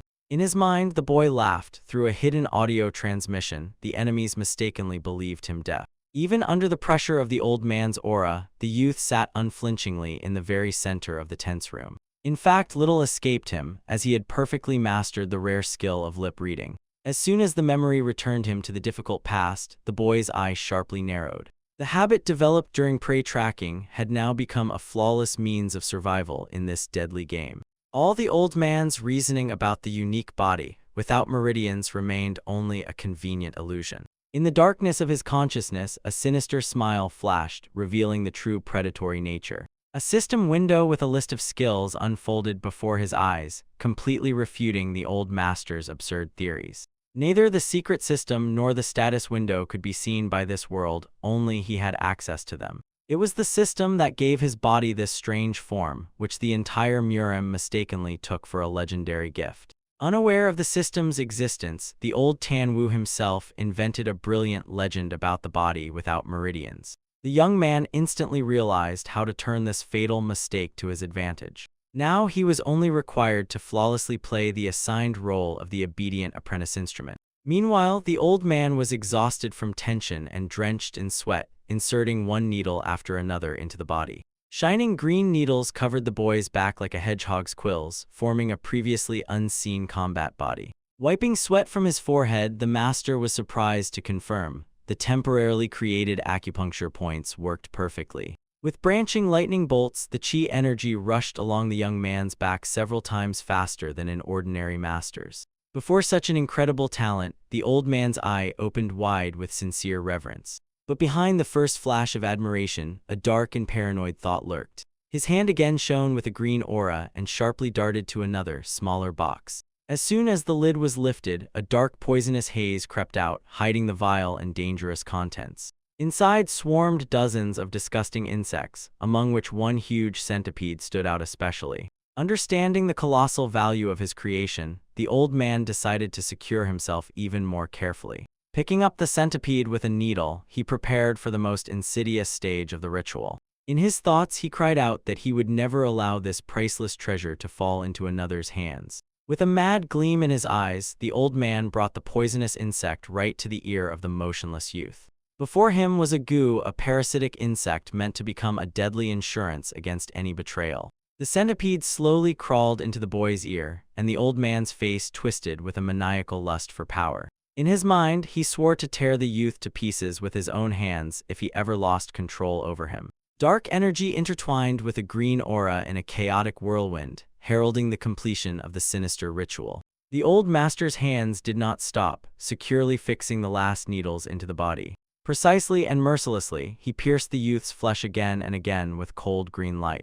Illuminated by dozens of needles, the boy's body greedily accepted the artificially created meridians. Outside the window, dawn was already being born, spreading gentle pink hues across the clouds. The first sun rays softly touched the majestic residence of the powerful Tan family. The heavy wooden doors of the room where the ritual was taking place remained tightly closed. The exhausted old man heavily sank into his seat, catching his breath and gazing at the result of the night's work. Like a dark deity, Tan Wu towered over the youth and loudly proclaimed that the reformation was successfully completed. With undisguised pride, he declared, from now on, the boy was no longer a miserable groom, but a full member of the greatest Sichuan clan. Kneeling and breathing heavily, the youth silently awaited what his new name would be. Above him, the authoritative voice of the old man solemnly named him Tan Sam. The boy obediently bowed his head, completely hiding his face in the shadow of thick hair. From his lips flew a short, flawlessly played response confirming loyalty. And outside the door, the exhausted HWA did not leave her post, although she had already begun to doze from fatigue. Suddenly, the doors behind her slowly parted with a dull and prolonged creak. Without even glancing at the girl, Tan Sam silently passed by her. In new clan attire, he confidently walked through the courtyard bathed in morning sunlight. From behind, he easily looked like an ordinary obedient youth who had just been accepted into a large family. But as soon as he stepped back to a safe distance, a blue aura flared in his palm. The poisonous centipede goo was mercilessly crushed and its blood splattered everywhere. A wild, bloodthirsty smile of a beast that had finally broken free from captivity spread across the youth's face. The mute and miserable Sosam from the Danri family ceased to exist forever from now on. He swiftly punched the air, dragging a bloody trail from the destroyed parasite along the movement. It took only a moment for his former life to disappear without a trace. Movements gained such incredible speed that against the dawn, the body turned into a blurred silhouette. Now he was called Tan Sam, the new and uncontrollable force of the Tan family. Having shed the shackles of others' manipulations, he spread his arms towards the morning sun, and drops of blood began to fall down. In his thoughts sounded a triumphant decision. The clan's power would become his new wings on the path to absolute power. Against the backdrop of a gigantic full moon, a huge multi-tiered fortress rose eerily.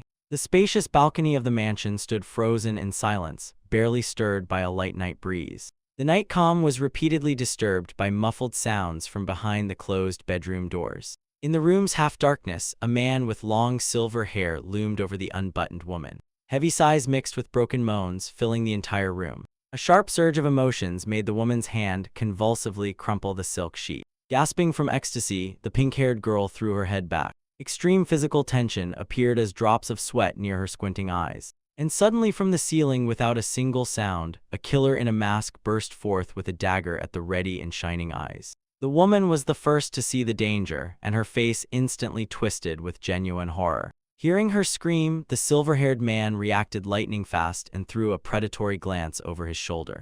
Without hesitation, he threw his companion directly under the blade, and the walls at that moment were covered with bloody splashes. Turning the girl into a living shield, the master of the room quickly jumped to where nothing threatened him anymore. Slowly straightening up, he tensely fixed his gaze on the dark silhouette near the window.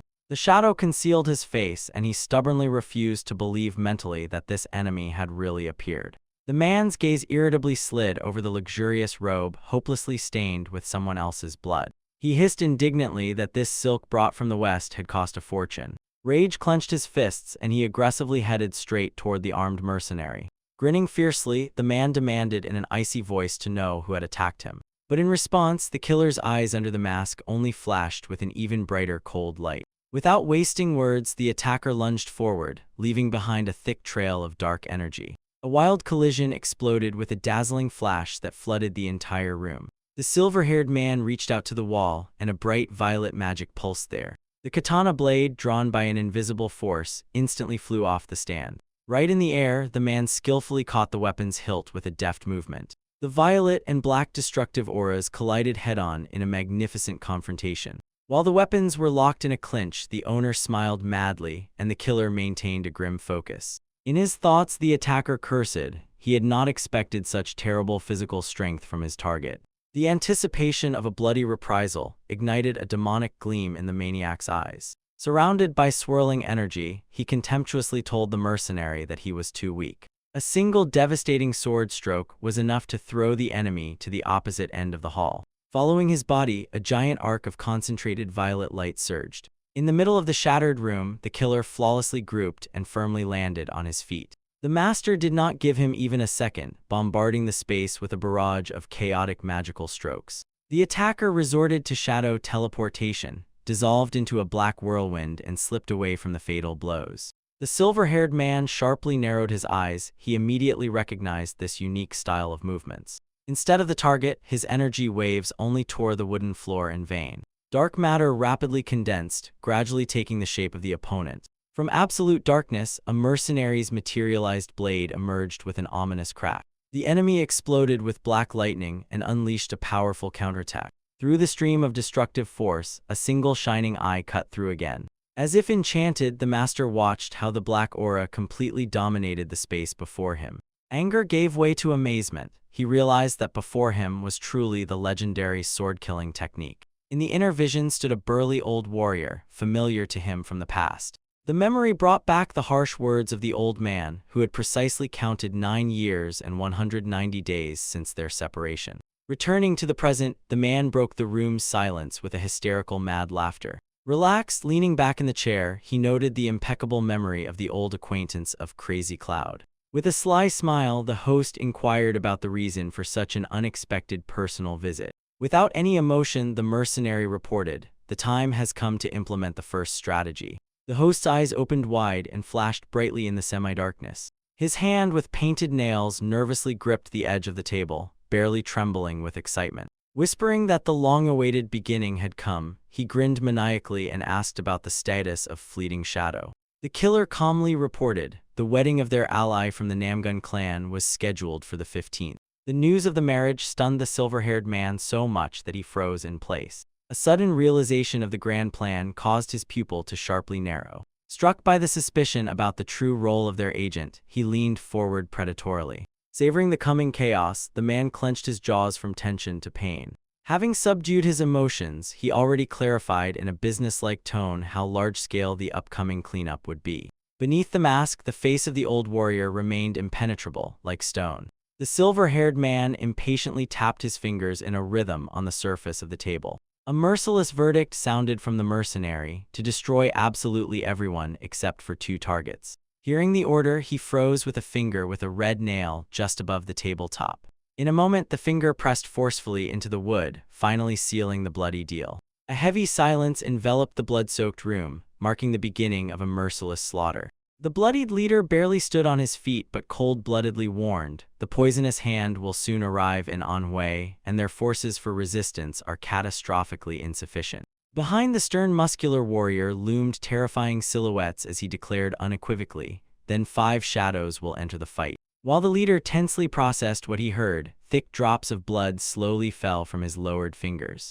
A shadow of doubt crossed his face, and with undisguised irony, he asked again if it was really so. Suddenly, the corners of his lips twitched and formed a barely noticeable sly smile. Darkness completely swallowed his face, leaving only a demonic pink gleam in his eyes and a bloodthirsty snarl, while a satisfied whisper assured, "This is quite enough." From the impenetrable darkness came a muffled voice reporting the successful transmission of all orders. The muscular warrior silently turned around and strode heavily and loudly toward the exit. Near the very door, he stopped and glanced back over his shoulder, preparing to add one more important detail. Later, the wound-covered blonde casually sprawled on a wooden chair next to his sword and with feigned curiosity asked what the name of that very variable shadow was. From the dense room darkness, the sharp, almost imperceptible profile of the mysterious interlocutor instantly emerged. In the next moment, the black silhouette swiftly sprang from its place and with an ominous whistle vanished into the air, leaving only a smoky trail. Covering his face with his hand, the leader burst into loud laughter and sarcastically remarked that this guy, as always, was unbearable. Slowly leaning his hand on the table, he venomously muttered that he felt simply incredible envy. Then he admitted he had always considered shadows doomed to eternal and miserable existence in loneliness. But rising from his seat, he bitterly reminded, the variable shadow managed to become a true hero of the righteous faction and even took the most beautiful woman of Anhui as his wife. From the thought that he himself must rot ingloriously in this gloomy place, his face was distorted by uncontrollable rage, and yellow veins appeared on his cheekbones. Trying to restrain his anger, he stepped onto the open balcony and looked heavily at the night landscape. A sharp snap of fingers cut through the silence, sounding like an unequivocal order to act. At that very moment, behind his back, a submissive subordinate appeared amid clouds of thick black smoke. Looking distrustfully into the distance, the leader ordered in an icy voice to immediately clean the room and get rid of all the dirt on the bed. Before the next instruction, he made a short, tense pause, and his voice sounded even more threatening. Turning to the bowed shadow, the leader with fire in his eyes harshly ordered to mercilessly kill all the guards who were on duty that day. The old assassin in a dark kimono obediently knelt on one knee, showing readiness to carry out the bloody mission. Respectfully bowing his head, the subordinate addressed him as the branch leader.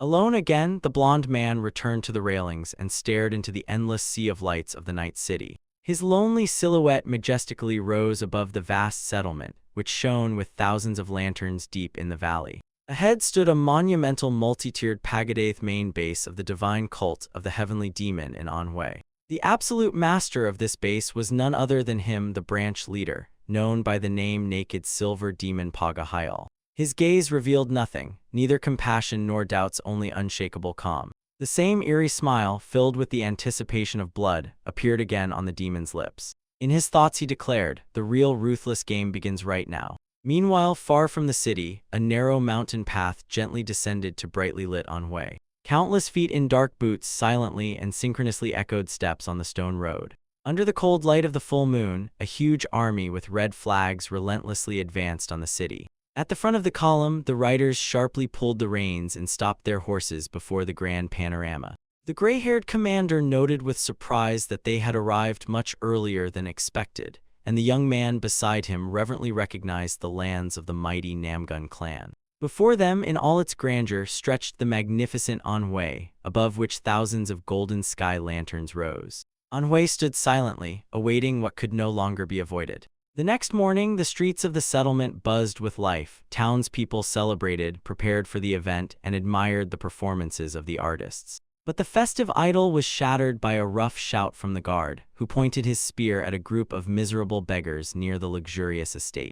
The destitute fell to their knees one after another and desperately begged for even a tiny handful of rice. Seeing the uninvited guests, the guard grimaced with anger and disgust. He fiercely swung his weapon and ordered the vagrants to leave and not spoil the celebration, while they continued to plead for at least the pitiful leftovers. When his patience ran out, the guard kicked one of the beggars hard in the chest. With a scream, the poor man flew onto the stone pavement, and the frightened companions rushed to him, crying for help. Another guard suddenly tensed. From the darkness of the gates came a commanding but calm voice asking the reason for the noise. Into the light stepped a young, stately warrior in exquisite white and blue robes, filled with incredible confidence. The crowd immediately whispered with admiration. They recognized Du Hyo-ok in the handsome man, the main star of the upcoming banquet, whose beauty and status impressed everyone around. Calmly approaching the fallen beggar, the youth made the bewildered guard freeze. A warm, sincere smile lit up the warrior's face as he kindly extended his hand to the injured man and asked if he was all right. The beggars stunnedly raised their heads, unable to believe that such a respected person had even noticed them. Despite the shock of the guards, Du Hyo-ok gently handed food and coins to the needy. Then he ordered the guards to give these people the leftovers of the dishes, as there was still plenty of time before the wedding. The guard obediently bowed, agreeing to carry out the will of the young master, who was already calmly heading back to the estate. The witnesses did not hide their admiration. They praised not only the outstanding combat skills of the young man, but also the amazing nobility through which the daughter of the Namgun clan fell madly in love with him. Legends were being made in the city about the lonely traveler who defeated two terrible demons that had terrorized the world for decades, and rightfully became the son-in-law of the most powerful clan. But suddenly, the relaxed atmosphere was shattered by a powerful blow. One of the townspeople was brutally thrown aside in the middle of the street. The outraged man immediately jumped to his feet and aggressively shouted at the offender, demanding that he watch where he was going. However, the anger immediately turned into primal fear. Before him stood a terrifying old man with a sinister aura, the infamous poisonous hand, Tan Wu. Without any emotion, the old man extended his palm and gripped the face of the horrified man with a deathly grasp. With incredible strength, Tan Wu threw the townsman away and coldly explained that he was blocking his way. Without even slowing down, the merciless old man moved on with his group, irritably muttering about the worthlessness of everyone around. Near the entrance to the residence, Du Hyo-ok was casually talking with an old monk, ignoring the noisy crowd. Despite the general bustle, the young man smiled warmly at his interlocutor and radiated complete calm. Suddenly, the space was torn apart by the deafening scream of the enraged elder Tang, who rudely demanded absolute silence. The formidable guest boldly asked if he had by any chance ended up where he was categorically forbidden to be.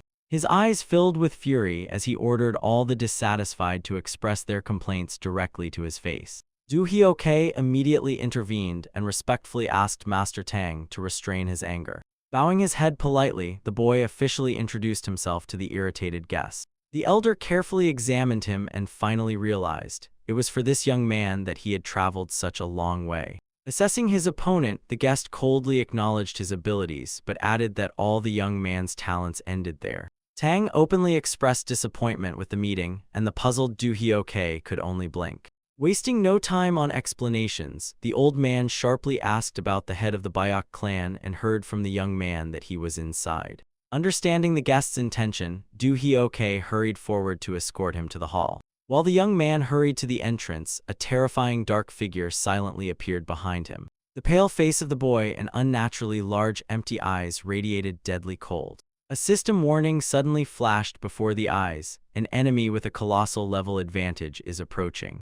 Dressed in green, dark-haired Tang Sam stood completely still, like a predator observing a new victim. Hyo-ok tensed, analyzing the perfectly even, almost mechanical rhythm of the mysterious master's movements. A chilling realization appeared on his forehead in cold sweat. This stranger was that extraordinary threat. The observer's blood-red eyes narrowed, scanning the opponent with frightening inhuman precision.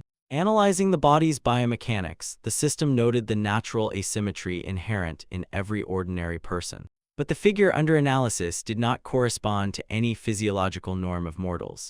The balance and movements were too perfect to belong to a living creature. Like a lightning strike came the understanding. This being belonged to the same predatory species and skillfully hid in a foreign shell. Before him was yet another ruthless predator, ready to begin a bloody hunt. Meanwhile, against the backdrop of a cloudless sky, the majestic royal hall of the Namgun clan rose monumentally. On the roof of the residence, rows of embedded blades flickered menacingly, a symbol of power left in plain sight. The company stopped in front of the building, examining the swords of the former clan heads. Tang only snorted disdainfully. all these arrogant kings will rot alike in their own graves. Do Hyoke politely asked him to wait outside, but the elder responded with a rude and unequivocal refusal. His heavy boot decisively stepped onto the stone stairs of the residence, breaking the silence with a loud step. The old man stubbornly declared that the clan leader had already waited too long for this visit. The huge, massive doors slowly opened, revealing the luxurious decoration of the spacious hall. Noticing the guest, the clan leader and his granddaughter turned to the doors in surprise. Someone among those present hurried to meet the guest, taking a few steps on the soft carpet. The clan leader respectfully greeted Tang, called him uncle, and remarked that their separation had lasted an eternity. Critically examining the clan head, Tang mockingly reproached him for losing the dignity of a leader. Instead of the expected anger, a sincere, good-natured smile blossomed on the gray-haired master's face. The leader laughed heartily and admitted that over all these years, his cheeky uncle had not changed at all. Tang Hwa only widened her eyes in surprise, silently watching this warm reunion. The girl was struck by how close her grandfather and the head of the powerful clan really were. Suddenly, there was a rustling behind, and Du Hyoke entered the hall, immediately drawing Hai's attention. Seeing Hwa after a long separation, the blonde girl smiled joyfully at her. The young man elegantly bowed in a flawless social curtsy, showing the highest respect. Apologizing for the morning rush, Hyoke introduced himself, and Hwa playfully asked if she could now address him as her son-in-law. At such an unexpected and frank flirtation, the cheeks of Hai's blonde friend instantly flushed a deep blush. Du Hyoke cheerfully picked up the joke and laughed, confessing that he never expected to see shy Hai marry before Hwa. The embarrassed bride covered her face with her hand, desperately hiding her feelings from everyone present. From beneath her fingers, her eyes nervously darted around, unable to withstand the playful gaze directed at her. The awkward silence was broken by a dark-haired young man who slowly approached the group. With an absolutely calm face, he mechanically named himself Tang Sam. Du Hyoke instantly beamed with a wide smile and kindly extended his palm for a greeting.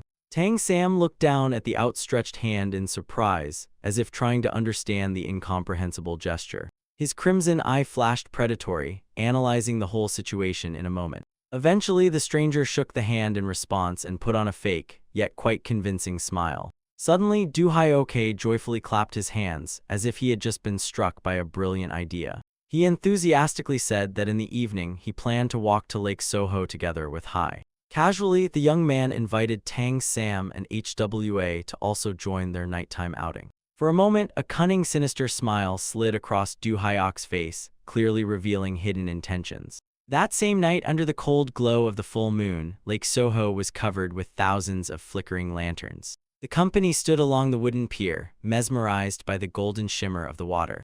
Admiring the night views of the ancient city, Hwa sincerely admired the beauty of this place. To Hyoke confidently remarked that Lake Soho has always been famous for its stunning views. Stretching out his hand to the lights of the night city, he added meaningfully, "Today the landscape is especially impressive and remains in memory for a long time." The women admired the bright moon, whose reflection calmly lay on the waters of the lake. When the girls got carried away with conversation, a young man with hair tied in a ponytail kindly offered the main hero a drink together. Smiling warmly, the boy turned around and went to get wine, leaving the interlocutor alone on the deck. The hero pondered. At first glance, Du Hyoke seemed like a perfect candidate for the son-in-law of a powerful clan. He understood well that in reality, this man was not at all who he pretended to be. Gathering suspicions into a single picture, the young man carefully examined the massive superstructure of the ship. One thought pulsed clearly in his mind: this aristocrat is a true predator hidden behind a perfect mask. Thinking gloomily, the hero assumed that a person of such scale must have planned something extremely serious. But the main mystery did not disappear. When exactly will he start acting, and what does he really want? Lowering his eyes to the night water, the boy felt how against his own will he became a pawn in a great invisible game. Suddenly, a system message flashed before his eyes. An unknown enemy, at least 10 levels stronger, was 20 meters away. The young man instantly looked around, carefully scanning the empty deck and nearby cabins. His face froze and his pupils lit up with an anxious red light. In his mind, he cursed himself, realizing that the source of the powerful aura was not Du Hyoke at all. Quickly assessing the size of the vessel, the hero calculated. The ship was about 25 meters long and 5 meters high. Leaning over the side, he strained his eyes and stared into the complete darkness below him. The conclusion arose on its own. The unknown opponent was lurking right on the lower deck. Just then, his recent interlocutor returned with a bottle in hand, apologizing for the delay. The hero's pupils narrowed, and his gaze became icy and piercing. Now there was no doubt left. Another deadly dangerous enemy had appeared on the ship. Under the light of the full moon, the huge ship continued to silently cut through the water. The system confirmed the worst assumption. The danger had come very close. The boy with a tail happily handed over the vessel and boasted that he brought this rare wine especially for Tan-sama. The hero remained impassive, not allowing the interlocutor closer than a safe distance. Wearing a polite smile, he complained of stomach pain and asked for permission to step away briefly. The young man readily agreed and advised to ask the local boatman for directions. As soon as the hero turned his back, a predatory sinister shadow flickered across his interlocutor's face. Leaving behind the glow of the night deck, the hero stepped into the dark room. Quiet footsteps echoed off the wooden floor as he cautiously made his way deeper into the ship. The system continuously counted down the distance to the mighty enemy, 14, 13, 12 meters. But suddenly the readings changed direction. The opponent began to move away. The relief lasted briefly. The distance again started to rapidly shrink. The red interface warned of critical proximity, 654 meters. In the dimly lit cabin, the hero froze, watching the system count down the last seconds. In his thoughts, he noted that he had already identified two dangerous opponents on board. The numbers on the screen mercilessly counted down, 4, 3, 2, 1. From the motionless figure in the doorway, a long, ominous shadow stretched across the wooden floor. The young man instantly summed up all the threats. Together with Doohee Oke, there were 5 enemies. Bloody red eyes emerged from the darkness, confirming the worst. Each enemy surpassed him by dozens of levels. Looking at the still water, the hero realized, if they wanted to kidnap the girl, they would have done it long ago. Since nothing had happened to her yet, the real plan had to be much more terrifying. The boy raised his eyes to the luxurious residence, which shone brightly under the night sky. All the gathered facts led to one conclusion. The true target was the mighty Namgun clan itself. Realizing this, the hero gripped the wooden railings so hard that he almost shattered them to splinters. In his imagination, dark outlines of 4 enemies grew, and each of them seemed like a real monster. The most frightening was the impenetrable unknown. He could not even measure the true chasm between their combat abilities. If 4 such masters had secretly penetrated here, it could only mean one thing: a bloody massacre was looming. Now he clearly saw their intention. These people came to completely destroy the influential Namgun clan. Leaning over the side, the young man bitterly admitted that he had ended up right between the hammer and the anvil. On one side, the cunning Tan Wu was weaving his game, and on the other, powerful enemies were advancing on the residence. When the ship swiftly approached the waterway, the hero firmly decided not to delay any longer. The massive bow of the vessel came close to the other ship, almost touching. The flotilla confidently continued down the river, bathed in moonlight. Meanwhile, at the riverside outpost, 2 guards sluggishly patrolled the stone wall. They approached the massive fortress tower, around which torches blazed brightly. One of the subordinates asked the commander with displeasure whether it was really necessary for them to stretch all the way to the waterway. The stern commander instantly became angry and aggressively called the subordinate a freak. Menacingly looming over the soldier, he barked that checking the territory and returning was not such a difficult task. The frightened guard tried to justify himself, calling the assignment pointless, but the commander harshly grabbed him by the head. With a furious scream, the commander threw the subordinate straight into the stone wall. 2 other guards silently watched as he contemptuously called them lazy. Crossing his arms irritably, the commander complained, "A true warrior should be cutting off enemies' heads on the battlefield, not standing around here." A malicious smile twisted his face as he hissed, "At least one enemy would have turned this night into a much more entertaining trial." In the damp darkness of the dungeon, footsteps quietly splashed on the water-covered floor. 2 guards slowly moved through the tunnel, illuminating the way with a single dim torch. One grumbled discontentedly that the others were feasting now, while they had to wander in the dark. He looked back at his younger partner, hoping for support, but heard nothing in response. From the impenetrable darkness suddenly came a heavy, eerie exhale. The guards shuddered and realized an enemy was lurking among the shadows. In the next moment, steel flashed and the senior guard froze, seeing a foreign blade clash with his partner's weapon. Sparks from the sudden strike tore through the darkness of the dungeon for a moment. The blade whistled dully, mercilessly cutting through flesh, and a bloody fountain burst out. The body fell into the icy water, raising a tall spray of splashes around. An unknown killer with burning eyes dealt a new devastating blow, leaving the victim no hope.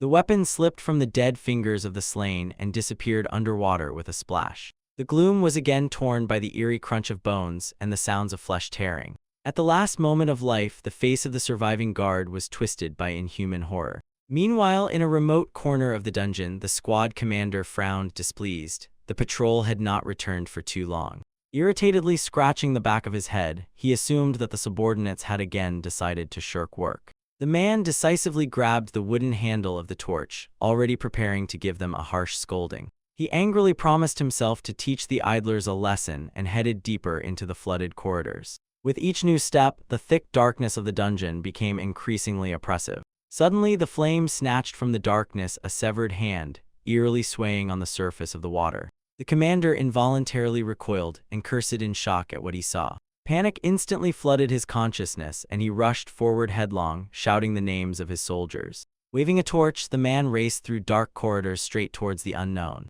Sharply turning the corner, the commander desperately hoped to see his men alive. But suddenly he stopped, almost losing his balance in the bloodied water. His eye twitched nervously, and his pupil widened from primal horror. Before him stretched a bloody mess, the bodies of subordinates like pieces of meat, cruelly impaled on their own weapons. Mangled corpses hung above the ground, generously pouring blood onto the cold stone slabs. The man froze instead of words, only pitiful babbling escaped from his throat. And then, amid the bloody mess, he spotted a dark silhouette calmly searching one of the bodies. The young man with empty, dead eyes slowly looked around and indifferently explained that he simply lacked a hand. At that very moment, the water beneath the killer's feet exploded from a superhuman surge. Like a swift shadow, he lunged at the commander, raising a shining sword for a deadly strike. The veteran barely managed to react, eyes wide open from the attacker's insane speed. Amidst the total darkness, the killer's eyes ominously flared with crimson light. The blades clashed, producing a powerful blue flash of energy that blinded both for a moment.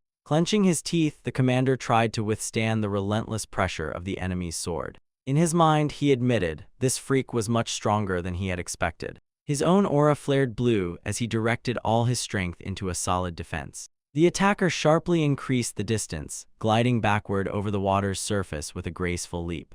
The commander finally recognized him and shouted fiercely, "This very guest brought the deadly poison." Pointing his sword at the youth, he demanded an explanation for why he committed this merciless slaughter. The killer stood motionless in the shadow, like a bodiless ghost, showing no emotions. With icy impassivity, he replied that he does this exclusively for the Namgun clan. These words drove the veteran into blind rage. He shouted that the cruel death of their masters has nothing to do with this. Exploding with blue energy, the commander swore that the enemy would not receive an easy death. The young man immediately applied the first form of sword art, enveloping his body with a sinister red aura. Both warriors simultaneously unleashed their most powerful techniques, striving to end the fight with a single blow. The blades clashed in a destructive collision, and the fusion of red and blue energies exploded with dazzling light.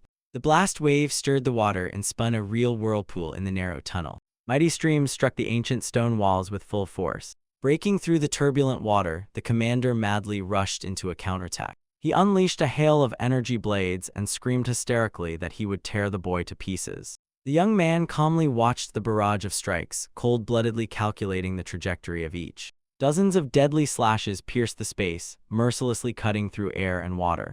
Under the fierce pressure of the experienced veteran, the killer maneuvered and retreated lightning fast. Suddenly, the system window alarmingly flickered. The young man's health level dropped to critically low. Feeling the imminent victory, the commander put all his rage into the final devastating sword stroke. A huge wave of power covered the young man, sending splashes of blood into the air. The veteran burst into a mad laugh, completely confident that the enemy was disarmed forever.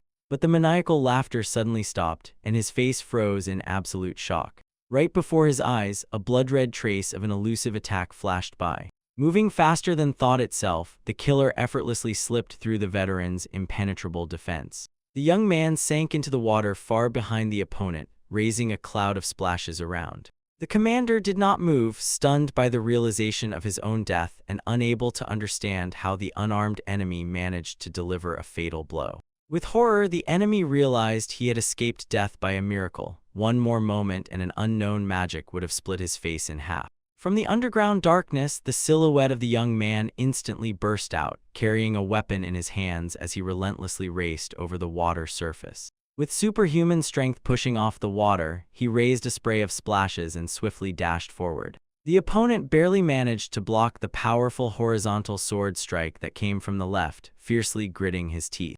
The blades met with a piercing clang and scattered bright sparks in the cold air. The young man instantly changed trajectory, and his blade cut through the space with a blue flash. His eyes flashed with inhuman radiance as he continued the furious dance on the water and prepared a new attack. The old master shuddered with panic when the opponent's weapon suddenly disappeared from sight. Before the inevitable danger hidden in the darkness, the enemy's pupil dilated from primal fear. A devastating blow fell on the old man, breaking his defense and creating a powerful shockwave around. Under the full moon, a column of water rose high from the terrible force of the collision. The enemy's body, like a broken doll, was thrown far back into the swirling waves of the dungeon. The man's face twisted with absolute horror as he mentally screamed that this time he would surely die. From the slashed face, blood burst forth like a fountain, coloring the air crimson during his flight. The exhausted body continued to fly rapidly backward, relentlessly approaching the massive stone column. A deafening roar sounded. The man crashed headlong into the wall and raised a high wave of water and dust. Feeling that the pressure had ceased, the enemy cautiously opened his eyes and stunnedly tried to assess the situation. Seeing the young man who had weakly dropped to his knees, the old man slyly decided that his previous strike had indeed worked. Grabbing his head, the enemy hysterically laughed, rejoicing that all his fears had turned out to be unfounded. Meanwhile, the boy was suffocating, clutching his bloodied chest and barely standing on his feet. He clearly realized the injury was critical and his vital signs were rapidly declining. The system window mercilessly confirmed his fears. The red health bar was flashing near the very edge of death. The HP level dropped to a critical minimum, depriving him of any chance to engage in a long fight. But the young man's gaze did not fade. He noticed that only a few experience points separated him from the next level. In his mind, a crazy but the only possible rescue plan instantly formed. The boy's lips stretched into a terrifying smile, and his eyes flashed with a predatory bloody light. With incredible speed, he burst from the spot, leaving behind only a blurred white streak. Under the downpour, the young man cut through the water surface and swiftly flew towards the enemy, ignoring his own mortal wounds. The old man confidently grinned, called him a madman who walks to meet death himself, and unleashed a mighty aura. Around the master, a powerful blue energy flared up, forming the final form of the Sword of the Heavenly Wind. Seeing the boy approaching, he shouted in shock, suspecting a desire for mutual destruction. Casting aside all doubts in his mind, the young man fearlessly flew straight into the vortex of enemy energy. Shining wind currents cut through space, and the hero was already raising his blade for the decisive strike. Despite the mortal threat, his icy gaze remained fixed only on the target. While the boy was breaking through the energy storm, his body was covered with new deep cuts from which blood gushed out like fountains. The enemy tried to respond with a powerful kick while falling, aiming to push the wounded young man into the water. The devastating collision almost tore the boy in half, but he withstood the fierce pressure and raised waves around him. The old man laughed confidently again, raising his blade above the young man who dared to forget his place. Rage and sadistic pleasure distorted his face as he called the boy an annoying freak and prepared to finish the fight. But instead of horror, the old man met a creepy smile on the boy's mutilated face, from whose mouth suddenly burst a dazzling blue light. The enemy stared in shock and only managed to mutter a curse before the inevitable blow. The youth's body exploded with a powerful pillar of energy, completely destroying any defense of the old man. Heavy drops of blood fell one by one to the ground, washing the boots of the defeated master. A deep, deadly wound on the neck opened, flooding everything around with crimson streams. The breathless opponent fell face down right into a pool of blood, putting an end to the brutal fight. A bright system message about the long-awaited level-up instantly flashed before the exhausted youth. The motionless body was immediately enveloped in a glowing blue aura, powerfully restoring his life forces. A huge pillar of light pierced the night clouds and illuminated the entire gigantic palace complex from above. The divine radiance blazed so brightly that its reflection dispelled the darkness over the whole city. In the residence, witnesses of the amazing phenomenon tensely froze by the walls, watching the mystical flash. Other residents of the estate also went outside and looked towards the light, both enchanted and frightened at the same time. On the shore of the lake, the old man and the girl watched as the divine ray cut into the night sky above the horizon. A tall, half-naked man held a severed head by the hair and irritably demanded an explanation of what the hell was going on. Against the backdrop of a blood-stained wall and mutilated enemy bodies stood a terrifying silhouette, cold-bloodedly declaring the bloody mission complete. At that very moment, in another corner of the region, a large fire mercilessly devoured the main residence of the Danri clan. Amid the fiery hell, the head of the Danri clan, Changwu, stood alone, tightly gripping his sword before the final battle. From thick smoke and tongues of flame, a massive dark silhouette of the attacker slowly emerged, wrapped in a deadly aura. A huge fighter in a mask approached the old leader closely, looming over him with an inevitable deadly threat. Stunned, the head of the clan asked the unknown monster who he was and why he had arranged this cruel massacre. But the question about the reasons for the clan's destruction did not have time to be fully asked. A massive blade swiftly cut through the air. The severed head of Danri Changwu fell dully onto the blood-stained ground, forever preserving an expression of horror on the face. The beheaded body of the leader heavily collapsed onto the stone floor amid the sparks of the dying fire. The attacker shook blood off the weapon with a single sharp movement, remaining completely calm and emotionless. Before leaving, he briefly ordered his subordinate to deliver a message to the mysterious Ashen Shadow. Ruthlessly concluding that the Danri clan was destroyed for good, the man announced the start of the execution of the great plan. The long-haired, gray-haired woman shuddered, and her gaze froze with all-encompassing animal terror. In the moonlight, a man's hand powerfully reached out to her, while the dark tentacles of the aura fiercely surged upward. The pale-faced man in a tattered purple robe noted with disgust that the deceased belonged to the Danri clan, feeling only disappointment at the too swift retribution. On the riverbank, he remained alone with the corpse, staring into the lights of the magnificent fortress on the opposite side. A predatory smile touched his face as he mentally mocked the pathetic attempts of the enemies to resist. However, this brief delay made him think about what to do next. Unaware of the danger, the impregnable citadel of the Namgun clan continued to shine brightly under the full moon. Throwing the robe over his shoulder, the man moved into the forest darkness, realizing that the previous flash of light was too loud for the style of their allies. A troubling suspicion flashed in his mind. The Namgun elite might expose their plan. The shadowy spy immediately knelt before the Lord and received a harsh order to immediately block every path to Anhui. In the forest, an army of masked fighters silently lined up, obediently accepting the command to begin the first stage of the bloody strategy. Just above the mutilated bodies of the clan guards on the blood-stained wall of the residence, a terrifying message was visible. The bloody hieroglyphs proclaimed, "With the coming of the full moon, even the emperor himself will fall." Next, the inscription foretold the inevitable appearance of the new true king. Before the wall, the elders froze in shock, reading the audacious promise of the assassin to slowly but surely seize power. The face of the clan leader darkened while the frightened subordinates feverishly searched for the culprit of the brutal massacre. Moonlight flooded the endless roofs of the estate, and the old man finally realized someone had begun openly hunting them. He ordered the guard to be immediately strengthened, as only a few days remained until the long-awaited wedding. The elders shuddered at his sharp voice when he unequivocally demanded to report the slightest suspicious action.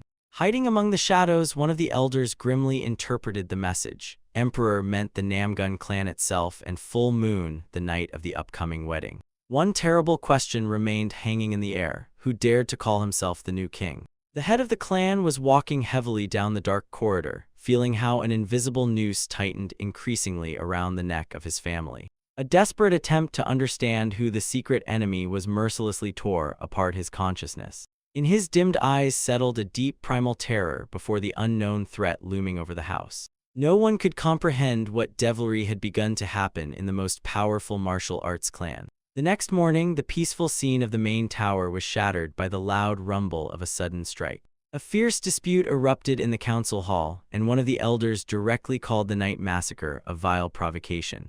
Angered, Namgun Jun, leader of the Blue Sky Sword Unit, reminded that the main suspect Du Hyo-ok had been in the clan for less than a year. Bursting into a shout, he convinced those present Murim would mock them if they accused the future son-in-law over some scribbles. The rest of the elders sat silently at the long table, tensely listening to this emotional tirade. Calm and prudent Namgun-in, leader of the Free Flow unit, coldly stated that he saw the situation completely differently. Rising, he placed a sheet before those present and demanded a careful look at the 8 symbols left by the killer. His finger stopped on the hieroglyphs' movement, and together they clearly formed the surname Du and pointed directly to the groom. From such an indisputable and at the same time absurd proof, Jun's eyes nearly popped out of their sockets. In rightly noted, the offender easily bypassed the security, demonstratively killed people, and then left an overly obvious clue. A sinister shadow covered his face as he concluded that the enemy came not for espionage and not for a quiet murder.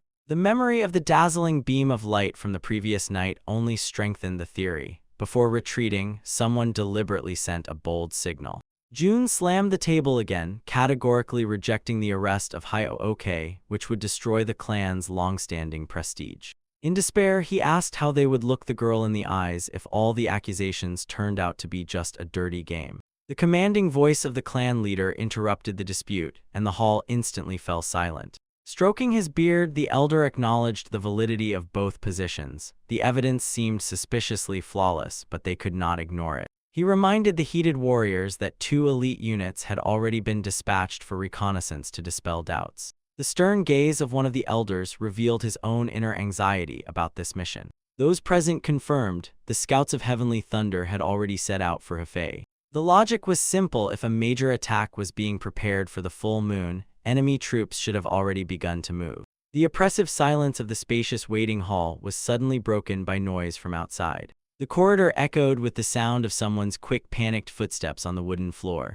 The doors slammed open, and a guard rushed into the room shouting about an urgent report. Following him, Namgun-hu, leader of the Heavenly Thunder unit, who was barely standing, burst into the hall. The elders sharply rose from their seats, sensing that a real catastrophe was already in the air. The exhausted warrior heavily dropped to his knees, his face distorted by absolute despair. Gasping in horror, he reported, none of the dispatched scouts had returned. Jun asked confusedly, unable to believe that an entire elite squad could vanish without a trace. Somewhere on the pier, a lone warrior stared into the dark water, realizing that the allotted waiting time had long passed. The clan head gripped Hu's shoulder with a deathly grip and harshly demanded an explanation for the disappearance. In response, the scout raised an empty, frightened gaze of a man who had looked into death itself. Hu hid his lowered face in the shadows, gathering his last strength to pronounce a death sentence on their entire lineage. Countless enemy armies surrounded the fortress Namgun with a tight ring, cutting off all escape routes. Jun fiercely objected. In all Anhui, there simply could not exist a force with such an unheard-of number of people. The clan head grabbed his forehead, suddenly recalling the terrible threat of the 18 river strongholds of the Yangtze. The memory of the mercenary flotilla confirmed the worst. The enemy's allies controlled the waterways, and the land routes were completely blocked. Jun continued to shout, refusing to acknowledge the existence of such a gigantic shadow organization. However, Namgun turned pale and bowed his head. The bitter truth he realized paralyzed his will. Covered in cold sweat, whispered, in all Murim there is only one faction capable of gathering enough force for a full siege of their mighty clan. Under the stormy sky rose the castle of the heavenly demon, repeatedly illuminated by flashes of lightning. A solitary figure approached the majestic stairs, mentally prophesying the emperor's fall at the full moon and his own ascent to the throne. The young man confidently gazed at the castle, waiting for his time. A predatory smile spread across his face, full of unbreakable determination to become the new ruler. The next morning, the sunny courtyards of the residence breathed deceptive calm. During training, the young man focused, gathering a shining ball of energy between his palms. Closing his eyes, he allowed the pulsating streams of power to pass through his entire body. A sudden forward throw kicked up a thick cloud of dust from the ground. In his consciousness, a memory of a devastating sword strike instantly came to life. 2 shadows met in a deadly dance, and the clash of blades scattered dazzling sparks. The enemy pressed fiercely, forcing the young man to fend off a whole downpour of lightning-fast attacks. The boy's eyes opened wide as he realized the true power of the opponent. Waiting for the perfect moment, the enemy released a powerful energy blast. The explosive wave deprived the young man of balance and threw him backward. Barely holding the shining sword in his hands, he understood that he had just stood one step away from death. Analyzing the course of the battle, the young man realized, if the opponent had timely used the heavenly wind technique, the outcome would have been fatal. The memory of the mutilated giant vividly showed the terrible advantage of true martial arts over ordinary gaming skills. The thirst for power flared even stronger, fueling the desire to master this devastating force. In his imagination, a dazzling energy vortex tore through space itself. The enemy silhouette helplessly flew backward amid flashes of lightning. Deadly beams pierced the opponent's body one after another. Accompanied by the thunderstorm, the shockwave shattered against the stone walls. Wrapped in electric discharges, the victor towered over the enemy's body. The young man exhaled with relief, amazed by the new enlightenment the mental battle simulation had given him. Shifting his gaze to his hand, he felt the residual beating of temporary pressure points. The physical sensation of power was imprinted in his body and gave him confidence that now he could use martial arts in the real world. Feeling changes in the space around him, the young man raised his head. Before him appeared a system panel with a message about the 13th level and an open quest to change class. To earn the exclusive title, the task required destroying 100 enemies no lower than level 10. Crossing his arms on his chest, the hero thoughtfully gazed into the conditions of the trial. Such a scale of the task seemed to him excessively burdensome. He recalled yesterday's opponents and rated them at most at the 15th level. Hardly had the thought about the mission's difficulty appeared when a powerful explosion shattered the silence and shook the castle. Confidently, someone's steps approached on stone slabs. On the lips of the stranger with hair tied in a ponytail, a barely noticeable smile played. He indifferently glanced at the shattered courtyard where the armed guard was bustling. Confidence on his face was combined with hidden calculation. The man unflinchingly moved straight through the crowd of guards. In his mind, he noted that after the recent outbreak, the security had been strengthened and decided to immediately report to his comrades. A sharp call interrupted his thoughts. The way was blocked by the unit commander. The head of the guards suspiciously asked where he was rushing to. The stranger tensed internally, not understanding why the commander appeared here right now. A false reassuring smile immediately appeared on his lips. He politely lied that he only wanted to find the source of the bright light which everyone took for a wedding blessing. Not believing a single word, the commander dryly inquired about the results of the inspection. His gaze became hard and piercing, silently demanding the truth. In the shadow, the stranger's eyes gleamed ominously. The guards instantly formed a battle formation. Their palms synchronously dropped to the sword hilts, ready to draw steel at any moment. The shadow engulfed the suspect's face, leaving only the eerie line of his lips visible. The commander unequivocally ordered to take him to the royal hall for interrogation. The guards began to tighten the ring, step by step blocking all escape routes. A blood-red glow flashed in the stranger's eyes, revealing his demonic nature. The commander froze, instinctively feeling that death was very close. The monster twisted into a mad grin, a long tongue hanging out of its mouth, and it whined disappointedly over the loss of its convenient form. The space exploded with a fiery storm, scattering the guards like toys. In panic, the commander realized the real target of the monster was the ruler's residence. The beast released a blinding energy, preparing a devastating attack. The name of the destructive technique sounded in the air: the art of the thunder blade. Maniacally laughing, the monster gathered the power of lightning in its hands. Relentless golden rays pierced the space, sweeping away everything in their path. The first form of the technique shattered the earth and cut deep furrows in it. Electric discharges melted the stone, burning a huge crater around the monster. From above, the residence's courtyard already looked like a completely destroyed battlefield. The guards who managed to survive watched the unfolding catastrophe with unspeakable horror. From smoke and debris emerged a young man in a blue uniform, and the witnesses froze in horror, not understanding why the young Master Du arranged this massacre. Covered in scars, the wounded veteran spat out crimson blood with difficulty and shuddered from hellish pain. Gasping convulsively for air, he weakly sank onto the cracked ground. The catastrophic truth stunned him. Despite the sudden attack, the entire elite squad of swordsmen was wiped out to dust by a single strike. Wrapped in a dazzling golden aura, the enemy master relentlessly walked through the ruins, like death itself in flesh. Two surviving fighters froze and with animal fear fixed their eyes on the back of the merciless killer. One with a trembling hand pointed forward, breaking into a hysterical scream. The second rushed to intercept the young Master Du and shouted desperately, demanding to stop the madness.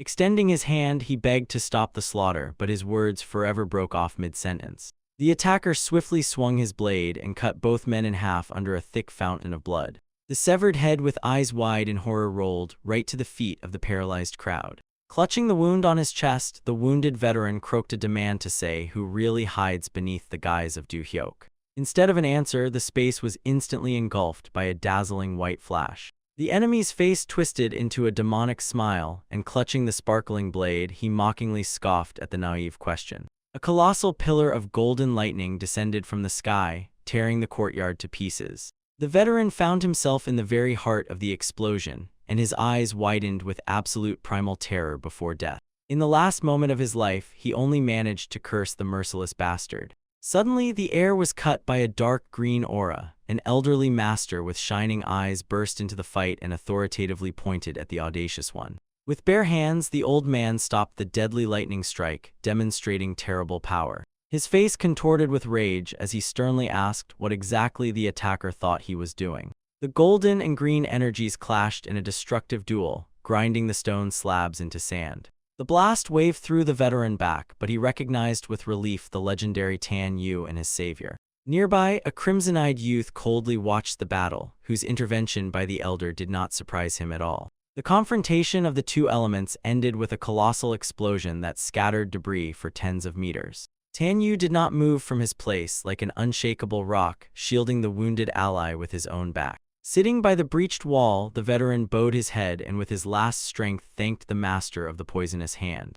The old man turned away gloomily and bitterly stated that the world of Murim had become too cold. The attacker emerged again from the thick dust veil. His body was wrapped in a black spiked aura, and his voice carried a cynical reproach to his relatives for the stab in the back. His face stretched into a wide madman's smile. Spreading his arms over his half-naked scarred torso, he rhetorically asked if not everyone in Jianghu acts just as treacherously. At the opposite edge of the residence, a new fiery explosion thundered, causing the crimson-eyed youth to look there. A deadly whirlwind of poisonous needles swirled around Tan Yu, and the old man ultimately demanded the enemy to name himself. The golden-haired assassin confidently snorted, recognized the secret art of the butterfly, and hinted that he would gladly accept a fight. However, the crimson-eyed observer instantly revealed the enemy's true intention. This bastard was going to escape. The youth tensed, realizing that the attacker had not come here alone for nothing. All this time he was searching for something. Suddenly, a girl in green peeked nearby and asked confusedly what her grandfather was doing there. The young man's eyes opened in shock. From the very beginning, the killer was hunting Tan Hwa. When all the pieces of the puzzle finally came together, his lips stretched into a predatory smile.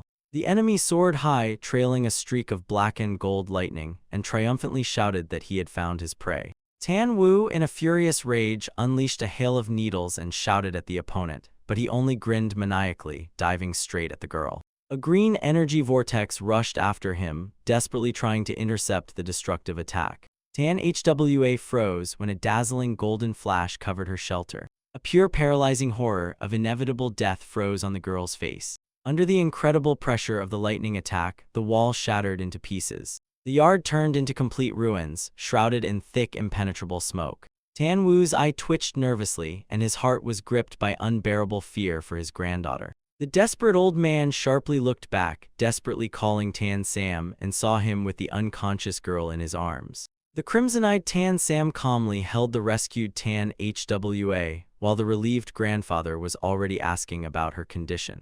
The wounded veteran weakly extended his palm, realizing that the girl had managed to survive.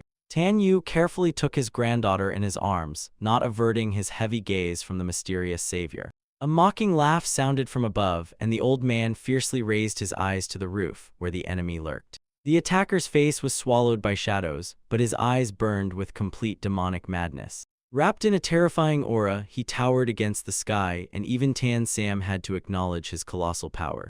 The young man narrowed his eyes, understanding. This opponent was a true master, capable of standing on equal footing against Tan Yu himself. Standing high on the ruined roof, the attacker boldly addressed the great hero Tan. His sinister smile stretched from ear to ear as he promised to return very soon, and the old man responded with a gaze full of hatred. The enemy sharply pushed off and vanished into the air, leaving the battlefield. From powerless anger, the old man's eye twitched, and his jaws clenched even tighter. The surviving warriors stood stunned, trying to comprehend what monster had just nearly wiped them all out. The figure of the fugitive finally faded among the shadows, leaving behind a tense silence. The eyes of Tan Sam suddenly blazed with a bright crimson, and a maniacal smile of recognition appeared on his lips. The young man recalled this face and understood. It was this scoundrel who caused yesterday's pillar of light. But most importantly, it was he who brazenly destroyed all of Tan Sam's carefully constructed plans. Two mad faces seemed to split the space in half, and the golden gaze met the blood-red one. The realization of the enemy conspiracy struck like thunder, confirming the bitter truth. From the very beginning, every event was planned. Bent on the edge of the roof, the scarred opponent mockingly promised that they would meet again. At that very moment, a dazzling energy pillar thundered through the ground, raising a cloud of dust and debris. The Grey Master caught the wounded girl and shouted fiercely that he would never let the bastard escape. The bloodied girl barely audibly addressed the old man and weakly coughed. The old man's eye widened with overwhelming shock and helplessness before the scale of destruction. From above, the split courtyard of the residence looked pitiful, forcing the survivors to admit total defeat. Part of the magnificent palace suddenly caught fire, turning the symbol of clan power into a complete ruin. The patriarch sat helplessly amid the ruins and the corpses of his own people, able only to laugh bitterly. The king's hall had become a crypt with bodies nailed to the walls, and the leader could not believe that all this was done by only four. One of the mutilated dead was the demon Yin Yang, who, according to rumors, was supposed to have died long ago. The old man painfully realized that every move of the enemy, even the marriage with he, was part of a cold-bloodedly calculated trap. Enemy falcons destroyed all the carrier pigeons, finally breaking the defensive formation and trapping the Namgun clan in a hopeless snare. A solitary figure limped into the half-ruined pavilion. Leaning on a cane, the mutilated advisor cautiously asked for permission to speak, interrupting the patriarch's thoughts. Raising two fingers, he coldly named only three possibilities: to fight, to flee, or to call for help. The patriarch immediately rejected the first two paths as impossible and ordered to proceed with the plan involving a messenger to the Murim alliance. Sighing heavily, the old man admitted that this idea was almost hopeless, as he did not understand who could possibly break through such a tight siege. The advisor confidently raised a finger. There was only one movement master capable of carrying out this suicidal task. The only possible savior was the stern gray-haired elder Tang, whose authority was beyond doubt. The patriarch doubted, for even a legendary fighter would hardly defeat an entire enemy army alone. After these words, the advisor's face darkened, and a heavy silence fell around. Leaning on a stick, the man grimly laid out a ruthless plan to use a human shield. Hundreds of terrified wedding guests, begging for rescue and becoming bargaining chips, were to distract the enemy.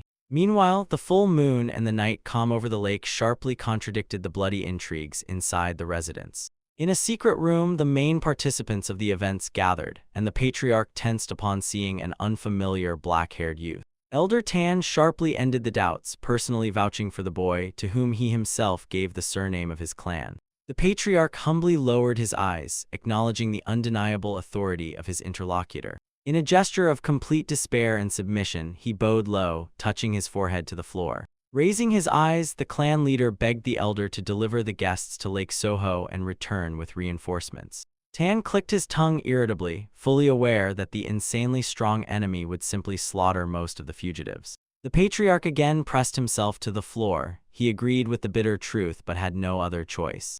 Then he explained the way of salvation: to reach the Yangtze River by boats and ask for help from the 18 water fortresses. Under the torches near the southern gates, hundreds of frightened guests and servants were already waiting, ready to set sail immediately. To the cold question of when to depart, the patriarch answered categorically, immediately, today. The elder closed his eyes, weighing all the deadly risks of the mission for a brief moment. Casting aside hesitation, he decisively stood up and headed to the exit to prepare for the breakthrough. At the very threshold, the patriarch stopped him for one last, deeply personal request. With pain in his voice, he begged to take he away so that the girl would not witness his inevitable duel with the monster. Tan froze for a moment and cast a gloomy, piercing glance over his shoulder. The patriarch's eyes filled with horror when he asked if their great clan had truly come close to absolute extinction. The black void seemed to swallow the desperate words about the inevitable demise of the Namgun clan. Sobbing on the floor, the patriarch admitted his own fear and certainty that they would not last even 10 days.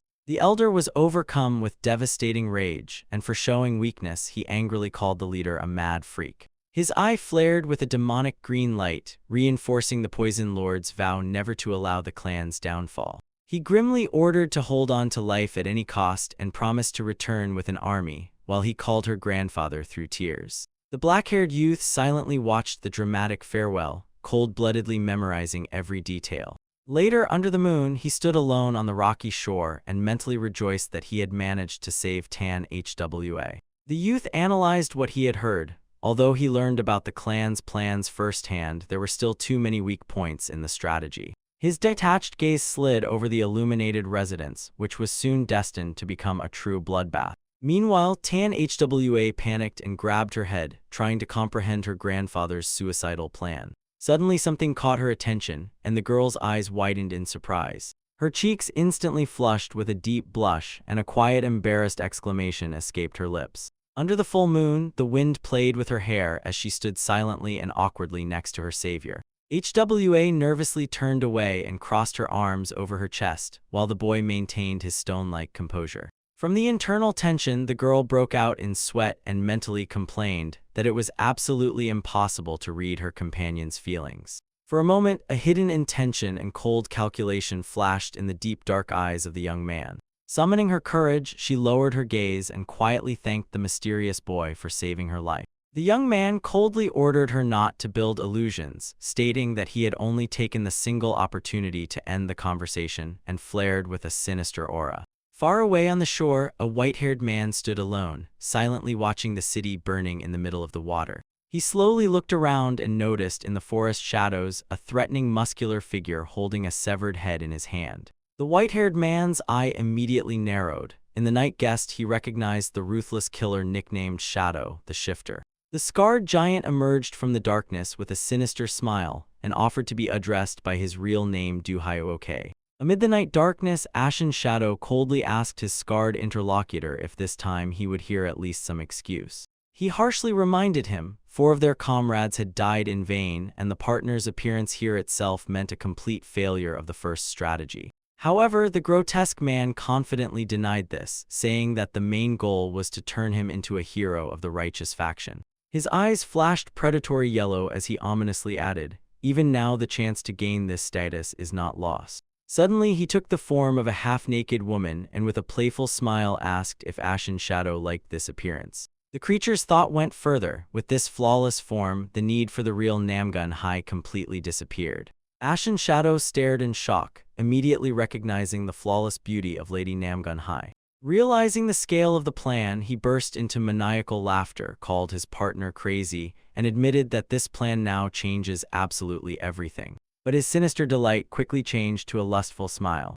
Without hiding his excitement, the white-haired man confessed, "The form worthy of the title of the first beauty of Anhui awakens desire in him regardless of the true gender of the interlocutor." Hearing this, the creature instantly shed the female guise, its face twisted with rage, and its eyes were again flooded with demonic light. Ashen Shadow only laughed loudly and declared that gender did not concern him. A fierce clash immediately erupted between them, illuminating the shore with a dazzling explosion of energy. Suddenly, the duel was interrupted by the piercing cry of a hawk swiftly descending from the night sky. Stopping the fight, Ashen Shadow calmly offered his hand to the bird and recognized it as a messenger of the water shadow. He unrolled a scroll with a single hieroglyph and satisfactorily stated that the ships had already set sail. With a wave of his hand releasing the hawk, he indifferently told his partner that it was time to move. The werewolf in female form smiled slyly, caught a feather, and announced that she would fly after the bird. Ashen Shadow was surprised why to head to Water Shadow when a visit to the Namgun clan promised much more fun, but heard that there was something more interesting on the water. He disdainfully waved it off, deciding that it was about Tan Wu, who even as one of the 10 greats could not be more important than an entire clan. Suddenly, the white-haired man's eyes opened wide. The real reason dawned on him. Illuminated by a guess, he abruptly stretched out his palm and shouted a question about the mysterious light and who created it. In response, the creature only laughed mockingly, used shadow displacement, and disappeared into the darkness, leaving Ashen Shadow vainly grasping at the air. Alone on the empty shore, the man could only silently watch the vanished ally. Meanwhile, above the quiet river, the full moon shone brightly, paving the way for the lone sailboat. The night silence was cut by a massive movement. A huge flotilla of warships confidently moved over the water surface. One massive ship majestically cut through the waves, heading toward an unknown destination. On its deck, amid tense silence, stood 3 warriors: a woman, an elderly master, and a young swordsman. They did not move, not taking their eyes off the thick fog swirling ahead. Nearby on the shore, someone's hands firmly held a spyglass, carefully watching the movement of the mysterious flotilla. Having been convinced by what he saw, the experienced bearded scout gathered his gear and rushed through the thickets. He swiftly dashed along the wooden pier past rows of guards, hurrying to the main residence. Reaching the terrace, the warrior knelt on one knee and reported to the leader that the information was confirmed. The supreme leader of the 18 water fortresses of the Yangtze River cold-bloodedly ordered preparations for departure onto the water. On the main ship, 3 warriors continued to peer into the dense mist from which other vessels were approaching.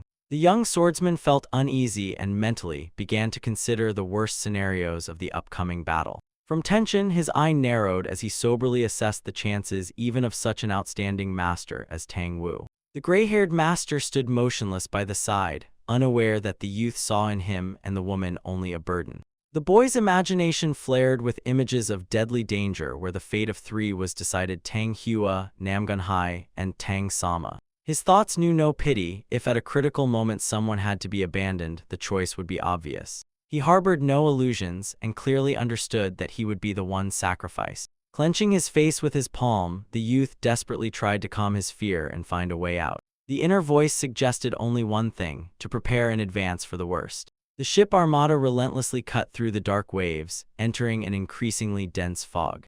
The gray-haired master anxiously noted the dead silence around and the fact that they had not yet encountered a single enemy. His face darkened. For a force capable of surrounding the Namgun clan, the complete absence of resistance seemed extremely suspicious. Not wanting to take risks, he ordered his companion to reduce the ship's speed to a minimum. The flotilla slowed down and now cautiously made its way through the impenetrable veil of river mist. Suddenly, one of the sailors on the deck froze, noticing something ahead. Through the haze, dim, ominous lights of unfamiliar vessels began to appear. The sailor shouted and pointed at the cluster of lights, stunning the elderly warrior. From the fog emerged huge sails with black dragons, the emblems of a powerful river faction. The deck erupted with joyful shouts. The crew decided that reinforcements had come at the call of the Namgun clan. People raised their hands to the sky, cried with happiness, and praised their salvation.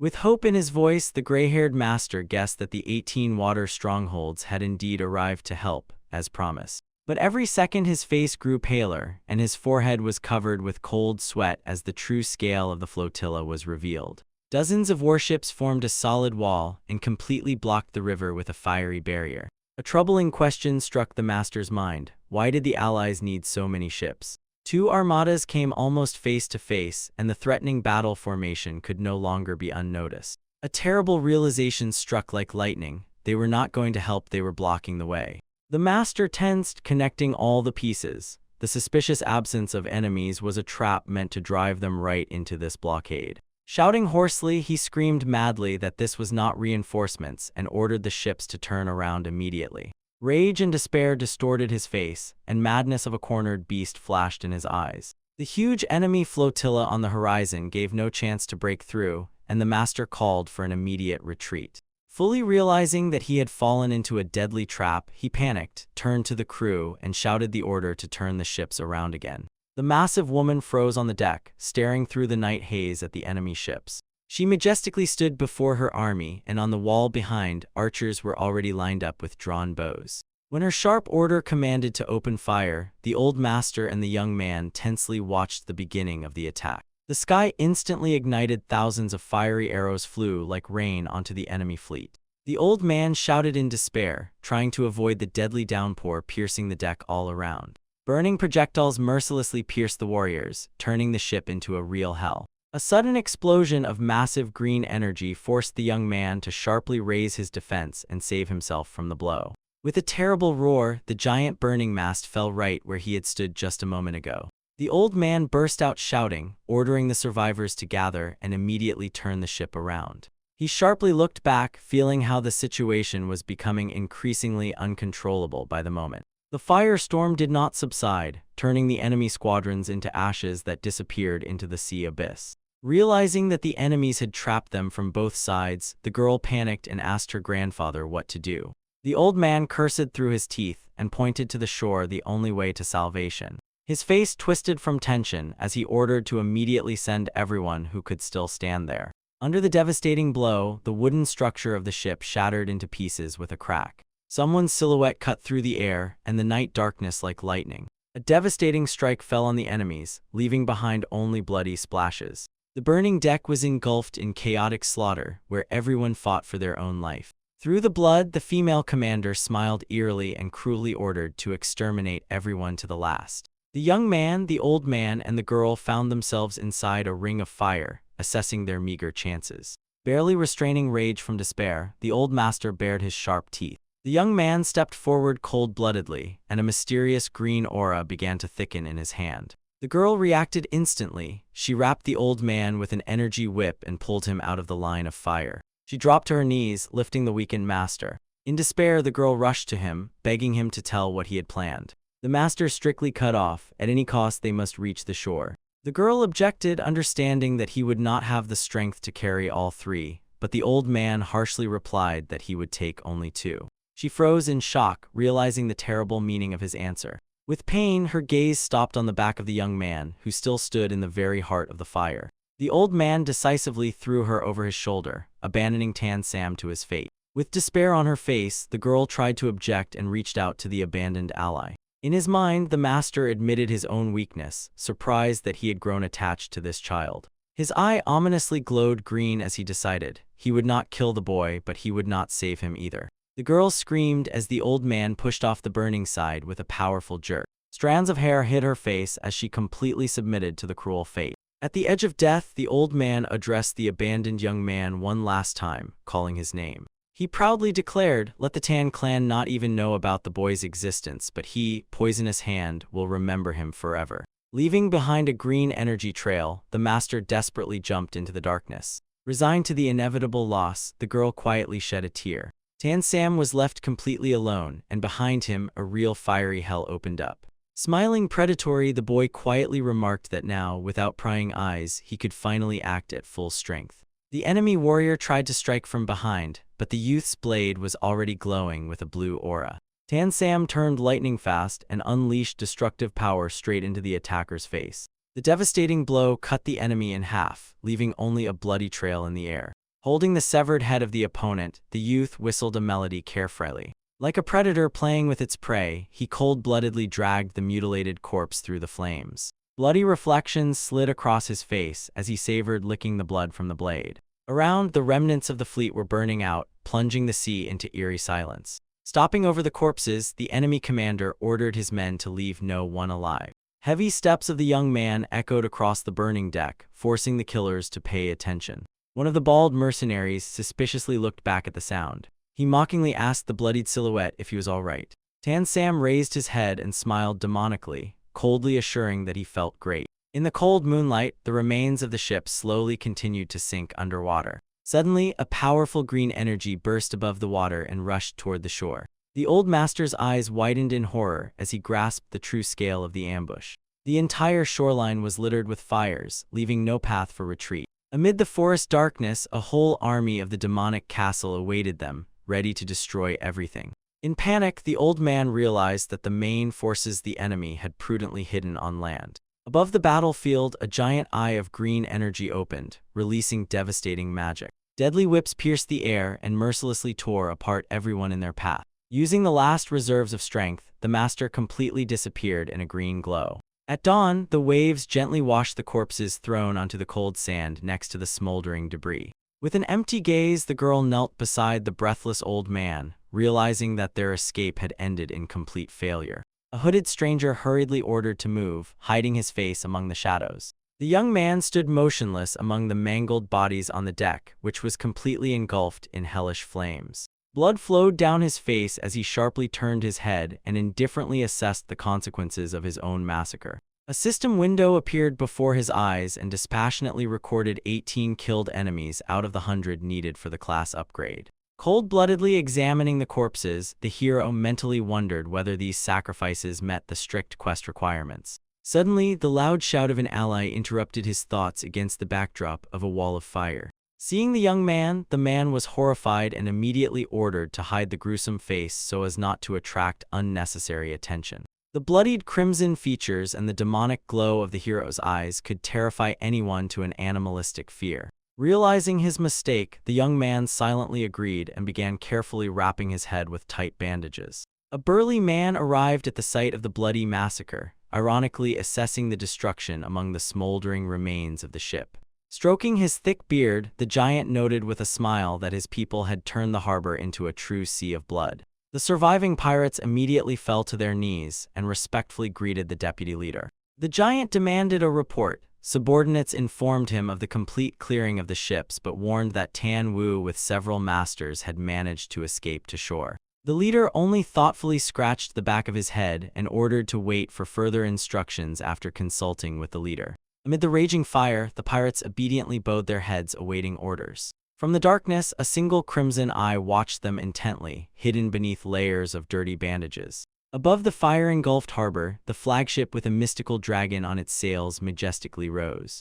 On the deck, a female warrior silently stood with a heavy mace, gazing at the flames. The bearded giant slowly approached her and remarked that the fickle shadow was late. His appearance did not surprise the woman at all, so the leader slyly squinted and asked how she knew everything. She calmly explained that the ashen shadow had informed her in advance about the reinforcements. The giant laughed sincerely. The interlocutor's signature smile did not change, regardless of the gender it assumed for disguise. The changeable shadow coldly accepted the compliment and promised to remember these words. The next moment dissolved into absolute emptiness, leaving an ominous silence before the new storm. The woman smiled predatory and confirmed the plan to drive the target to Mount Sanjun, turning it into a mass grave. The leader grinned sinisterly, imagining how the victim desperately climbs up, unaware of the trap. The woman gripped the handle of the massive weapon tighter and briefly ordered to prepare for departure. Against the backdrop of the fire, her silhouette seemed especially formidable as she announced that the remaining forces were going hunting. The bearded man confidently estimated, in a clash of one of the 10 greats against 2 shadows, perhaps even a third would be needed. However, he quickly dismissed doubts and decisively moved forward, emphasizing that no uncertainty should remain in victory. His heavy steps suddenly froze on the wooden deck. Without looking back, the woman called him by his real name, Water Shadow. She asked if he had encountered a strange black-eyed warrior or a master of luminous techniques. Water Shadow dryly replied that he had not seen anyone similar. The unexpected question drew a gloomy veil of thought over his face. Every escape route was securely closed, yet the mysterious swordsman still vanished without a trace. Turning his back to the flame, Water Shadow gave himself over to his own bloody fantasies. A terrifying green light ignited in his eye, and his lips formed a maniacal smile. In consciousness reigned a single truth: there is no problem that cannot be solved by a total slash. Far from the burning shore, under the cover of night, impenetrable rocky mountains rose. The squad of fugitives silently crept through dense forest thickets, hiding among the shadows. Metal rang out, breaking the silence. Enemy assassins rushed at the squad from an ambush. Dazzling green energy like a blade pierced the darkness and cut through space. The old master released a deadly aura, preparing to single-handedly tear apart the attackers. The green threads of his technique mercilessly dealt with enemies one by one. When the last shadow fell dead, the leader of the fugitives, Tan Wu, leaned heavily on his sword among the corpses. Cold sweat from exhaustion covered his wrinkled face. Not allowing the people even to catch their breath, the old man harshly ordered to move on. But something deep in the forest caught his attention and widened his eyes anxiously. Behind, the fighters barely stood on their feet and weakly sank to the ground under the weight of their wounds. Realizing that the limit of endurance had already been crossed, Tan Wu irritably cursed through clenched teeth. Overcoming himself, he shouted to the remnants of the detachment to stop for a rest. In the dimly lit clearing, the warriors dispersed in small groups, vainly trying to recover their strength. The old man grimly counted the losses. Barely half remained of his elite Black Raven detachment. The promised reinforcements vanished without a trace, and the chances of survival melted every minute. Overcome with despair, Tan Wu grabbed his head, realizing that he must return to his clan at any cost. The rest ended sudden. Lithe old man drew his blade and roared, raising the exhausted people for a new fight. Assuming a battle stance, he shouted fiercely into the impenetrable thicket and demanded the enemy to come out. In response, only an ominous rustling of leaves approached from all sides. From among the dark trees, a young man with a bandaged face and sword at the ready slowly emerged. The nerves of one of the Black Raven warriors gave out, and he panicked, shouting about a pirate attack. Demonic eyes flashed beneath the bloodied bandages, and the young man mockingly and eerily greeted the new victims. The squad instantly reorganized and closed a tight ring of blades around the lone figure in the cold darkness. Without losing a second, the mad pirates charged forward with a bloodthirsty roar, aiming to slaughter everyone to the last. The gray-haired warrior rushed into battle, desperately urging people to survive and return to the Danri clan. The battlefield instantly became a brutal meat grinder where mercenaries desperately crossed blades. Suddenly, an unknown person flew right into the center of the clash, and his landing caused a powerful shockwave. Weapons clashed in a dazzling flash of blue energy that tore through the darkness. The strike was so devastating that a massive explosion shook the ground beneath the warrior's feet. Feeling the boundary of his own body, the gray-haired master mentally decided to finish the fight with one swift strike. His sword instantly ignited with a concentrated blue aura. In his lunge, he put the remnants of his strength, applying the style of the 10 swords of the single flow. The giant blade of blue energy with devastating power crashed down on the opponent. In response, the technique of the 10 consecutive swords of the flying swallow was applied. The swift blue strokes merged into an impenetrable dome and flawlessly stopped the old man's destructive attack. For a short but extremely tense moment, everything froze in absolute calm. From beneath the enemy's bandages flashed a crimson eye, filled with demonic focus and a thirst for murder. The Dark Warrior cold-bloodedly realized that he had completely deciphered the trajectory of the enemy's sword. Gathering his aura, he swiftly launched a counterattack against the backdrop of the fading blue light. The clan master angrily swung and shouted that such pitiful tricks would not deceive him. However, the opponent slipped away from the deadly lunge with an incredible pirouette. The blue blade with a deafening crack drove into the ground, raising a column of dust and blood. The force of the blow scattered the warriors in opposite directions, increasing the distance between them under the night sky. The Dark Assassin instantly regrouped and applied the Sword of Three Powers technique. The old man's eyes flared with blue flame, and he attacked from above with furious rage. Confident in victory, he joyfully exclaimed that the enemy had finally revealed himself and struck. But suddenly his face twisted in shock, a foreign blade unexpectedly pierced his chest. The old man shuddered and staggered, unable to comprehend how such a thing was even possible. One thought relentlessly beat in his head. He had been completely confident in the flawlessness of his strike. The bandaged warrior calmly raised the dagger and noted that in a deadly clash, the one who hides more trump cards wins. His icy gaze left no illusions about how the battle would end. The stunned master asked if one hidden dagger was all the enemy had prepared, but suddenly froze, recognizing his gaze. With horror, he realized he had seen those terrifying eyes before. Meanwhile, the killer raised his hand, and ghostly blades appeared around him simply in the air. One dagger tore from its place with a piercing whistle. In a moment, a whole downpour of shining blades flew at the wounded old man. He desperately swung his sword, barely fending off the merciless hail of magical strikes. His eyes widened in horror. All this time, the enemy was summoning weapons literally from the air. Wrapped in a dark aura, the killer did not stop his lunge, and the old man could only guess what kind of black magic this was. Suddenly, the master looked back at a new threat that appeared behind him. From the darkness, 2 mercenaries jumped out with screams, trying to finish him off with a surprise attack. Trapped, the old man panicked as he realized he was being squeezed from both sides. A treacherous enemy blade tore open his back, leaving a massive bloody trail. But at that very moment, the bandaged warrior flared with a crimson aura and ominously ordered the mercenaries not to interfere with his hunt. The old man's face paled and froze into a mask of absolute animal terror. The last fragment fell into place. He clearly remembered to whom these eyes belonged. Shuddering all over, the old man could not take his eyes off the back of his most terrible nightmare. A hoarse curse burst from his lips. Finally, he recognized that very scoundrel from the Danri clan. Rage instantly mixed with panic, tearing from the master a frantic battle cry. Like a demon, the killer swooped down from above and mockingly asked how such a miserable worm dared to open his mouth. The blades clashed again amid sparks, and the old man shouted and demanded to be told when all this had started.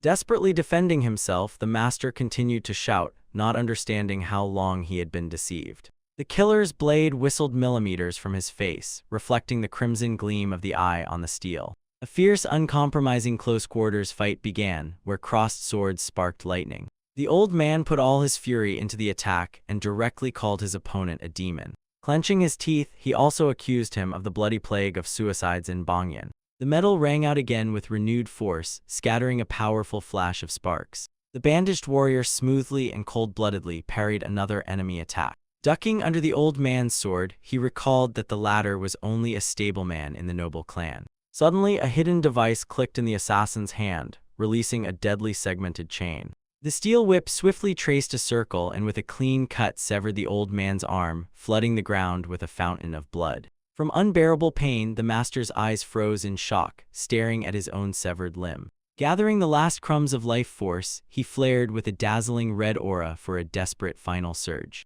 But the body finally betrayed him. Bleeding out, he staggered and croaked that he must return to the clan. Looking at the fallen enemy, the assassin only coldly repeated his rule. The advantage is always with the one who conceals power. The night forest finally fell silent and became a graveyard strewn with soldiers' corpses. The last living mercenary looked around in panic, cursed everything around, and begged for reinforcements. The dark warrior recalled the words that, from a certain moment, reinforcements truly stopped coming. Leaving the battlefield, he decided to immediately find out the significant reason for this delay. The pirates snarled fiercely and triumphantly announced to the people that the long-awaited goals had finally appeared. From the forest depths, a silhouette silently watched the newcomers with torches, irritably noting the incredible slowness of the leadership.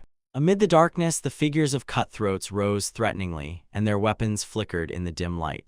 A wounded man with a bandaged face and his older companion tensely examined the crowd, wondering why they had turned their clothes inside out. Suddenly, a panic scream from the pirate calling the citadel leader echoed from the darkness. The old man only managed to ask indignantly why they were late when a lightning-fast blade cut through the space. A bloody fountain shot into the sky. The old man's head flew off his shoulders along with splashes of arterial blood. Hot drops drenched the faces of the stunned witnesses, freezing them in absolute horror. A woman with a long sword emerged from the forest thicket, surrounded by an aura of inevitable death. Her bloodied face formed a sadistic smile as she mercilessly ordered to slaughter absolutely everyone. Meanwhile, above the night forest, a mountain peak ominously rose, shrouded in thick fog.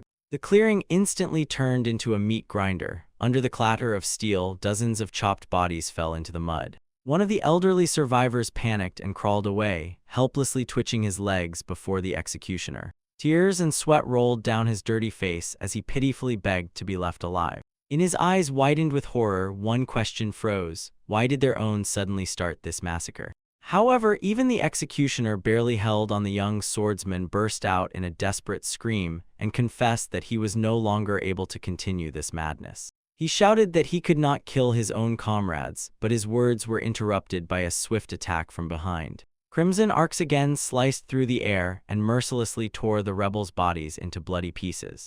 With a wild snarl, the leaderess shouted that she would personally smash the skull of anyone who retreated even a single step. This cruelty finally broke the will of the rest. Huge men froze with faces twisted by animal terror. The order to leave no one alive drowned in the crunch of bones as another blade split the victim's skull in half. The bloodless body fell heavily to the ground, spreading a fresh puddle along the forest path. All this time, the bandaged warrior silently watched the bloody slaughter from a safe shelter. Assessing the situation, he suddenly sprang from his place like an arrow shot from a bow. His silhouette dissolved into the darkness and became a blurred shadow silently gliding among the trees. Through the gaps in the bandages, a focused gaze burned, relentlessly searching for danger around. Noticing ahead a long chain of torches blocking the road, the hero instantly pressed himself to the ground. The patrol commander fiercely shouted the leader's order and demanded that not a single rat pass through the border. The bandaged warrior cautiously peeked from behind a thick trunk, realizing that the trap was closing in from every side. Two guards intently stared into the darkness, trying to notice the slightest movement. But their reflexes were not enough. Hero rushed past like an elusive black whirlwind. Analyzing everything on the run, he understood the cruel enemy tactic. They were exterminating their own pirates to drive the survivors up the mountain. It was a classic bait hunt in which people were turned into helpless prey. In the dense darkness, a single visible eye ominously flashed red. A clear thought was imprinted in consciousness. Until now, he had never been in the role of a victim. The warrior's light steps barely touched the ground and were lost in the night silence. But ahead stretched a dense enemy wall that completely blocked the only passage. Suddenly steel chains burst out of the darkness, and the sentries shouted about an enemy attack.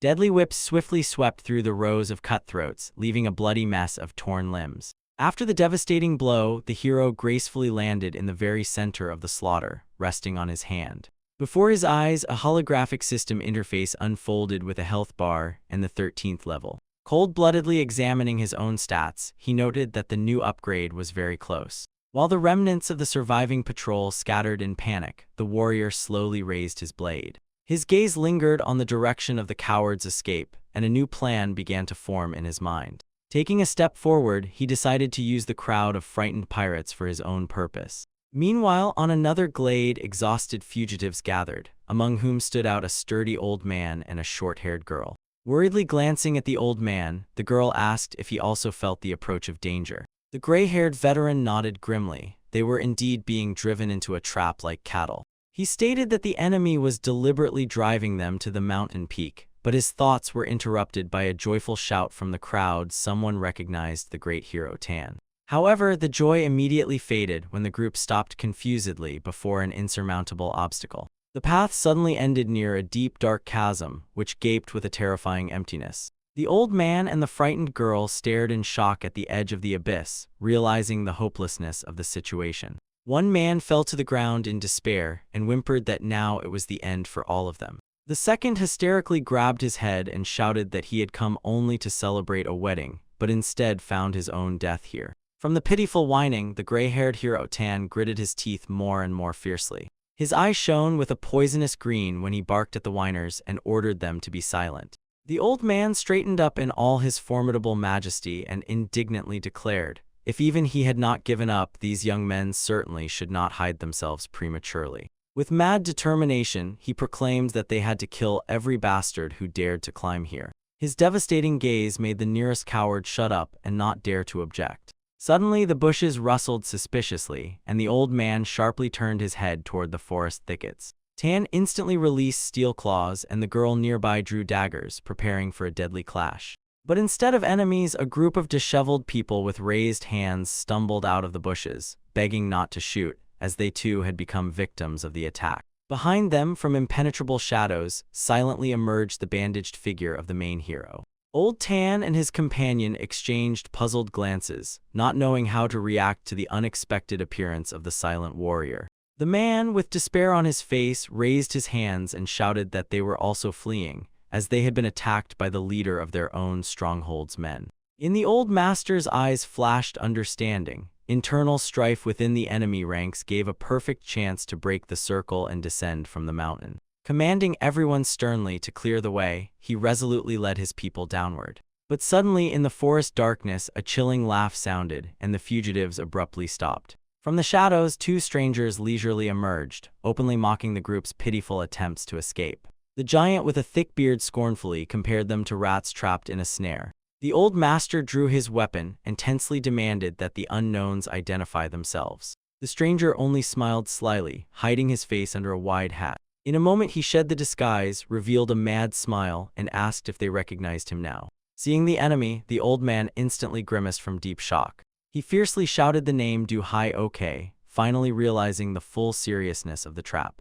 The woman with a massive sword on her shoulder coldly ordered her partner to stop talking and deal with the target faster. She impatiently reached for her weapon, and bloody traces of past battles were still visible on her face.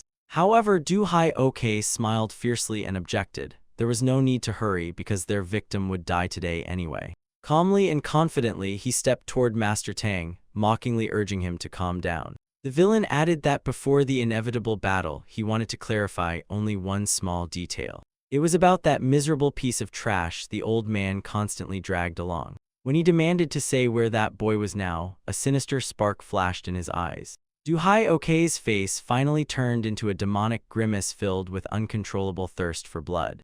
Meanwhile, on a distant plateau, another warrior silently watched the group ahead. From beneath the bandages, a cold gaze looked out while he realized the enemies mercilessly exterminated even allies solely for the sake of his search. From the tense analysis of the situation, the eyes suspiciously narrowed. He recalled the dazzling energy flash of that night and understood that his own intervention had completely destroyed the enemy's plan. Realizing that he had become the main target of this hunt, the bandaged man chuckled ominously. Mad joy filled his consciousness, and his wide-open eyes were filled with a bloody gleam. At that very moment on the other side of the plateau, Do-hee-ok began sharply looking around in all directions.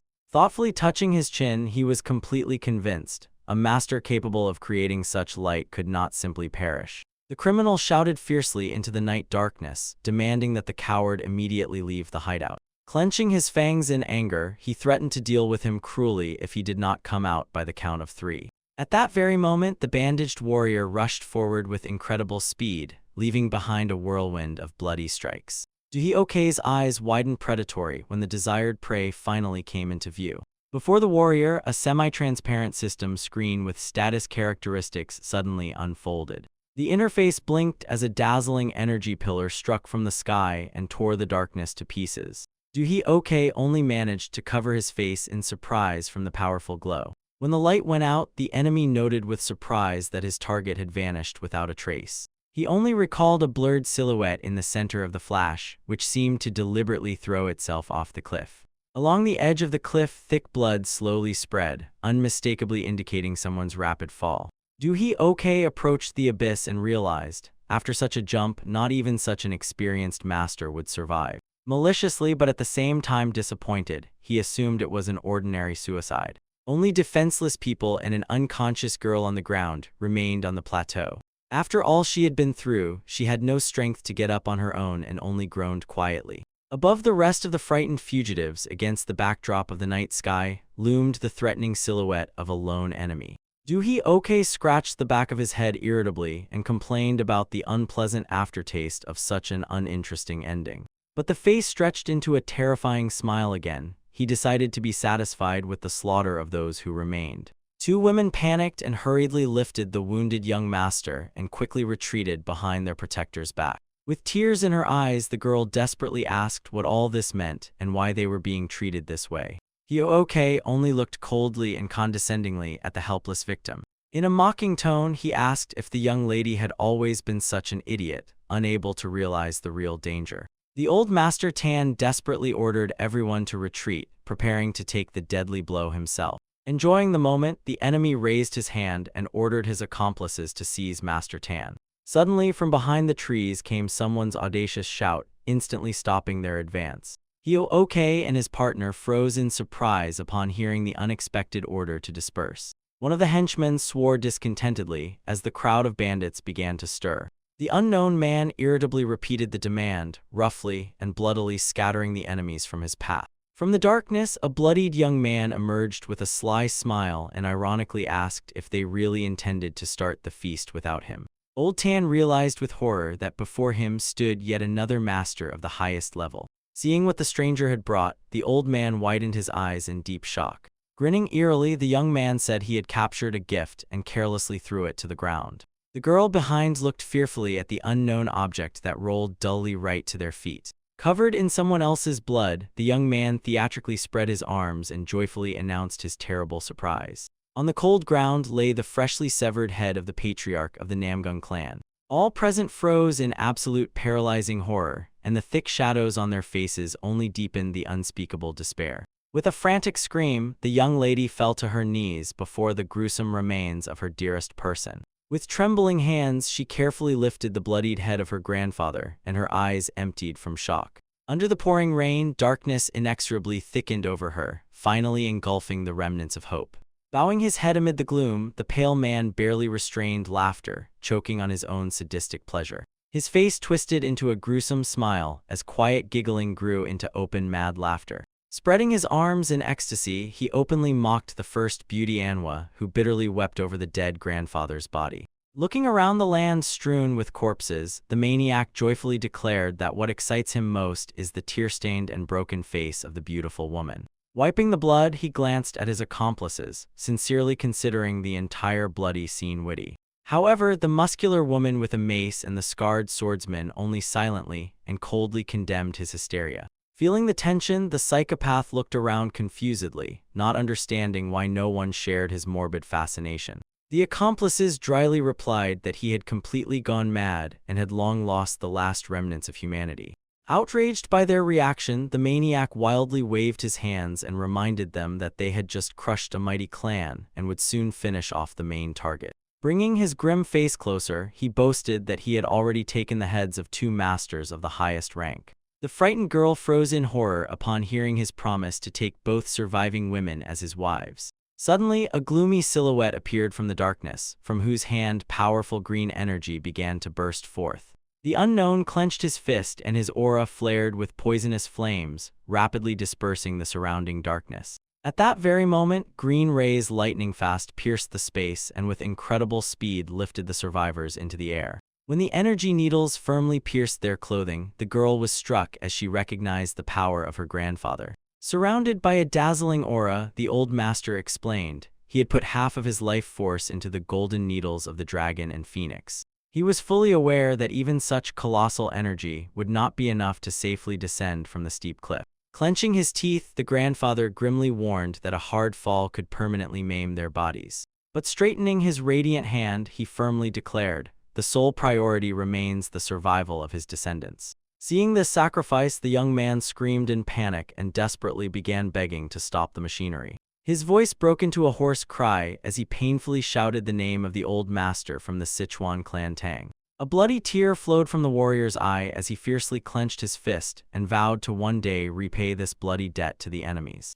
Emerald energy swiftly threw the girl backward, and her desperate scream pierced the night darkness. The young man grabbed his head and howled wildly, realizing the inevitable loss. The frenzied villain instantly rushed forward, releasing pink energy blades and cursing the old man for stealing his trophies. But the assassin's path was blocked by a colossal wave of flame that suddenly burst forth from beneath the earth. The maniac abruptly stopped, slid through the mud, and stared in shock at the giant energy entity ahead. His eyes opened wide with genuine primal horror as he felt the true deadly power of the old man's aura. From the darkness emerged a gigantic ghostly hand, blindly summoning the allies of the castle of the heavenly demon to inevitable doom.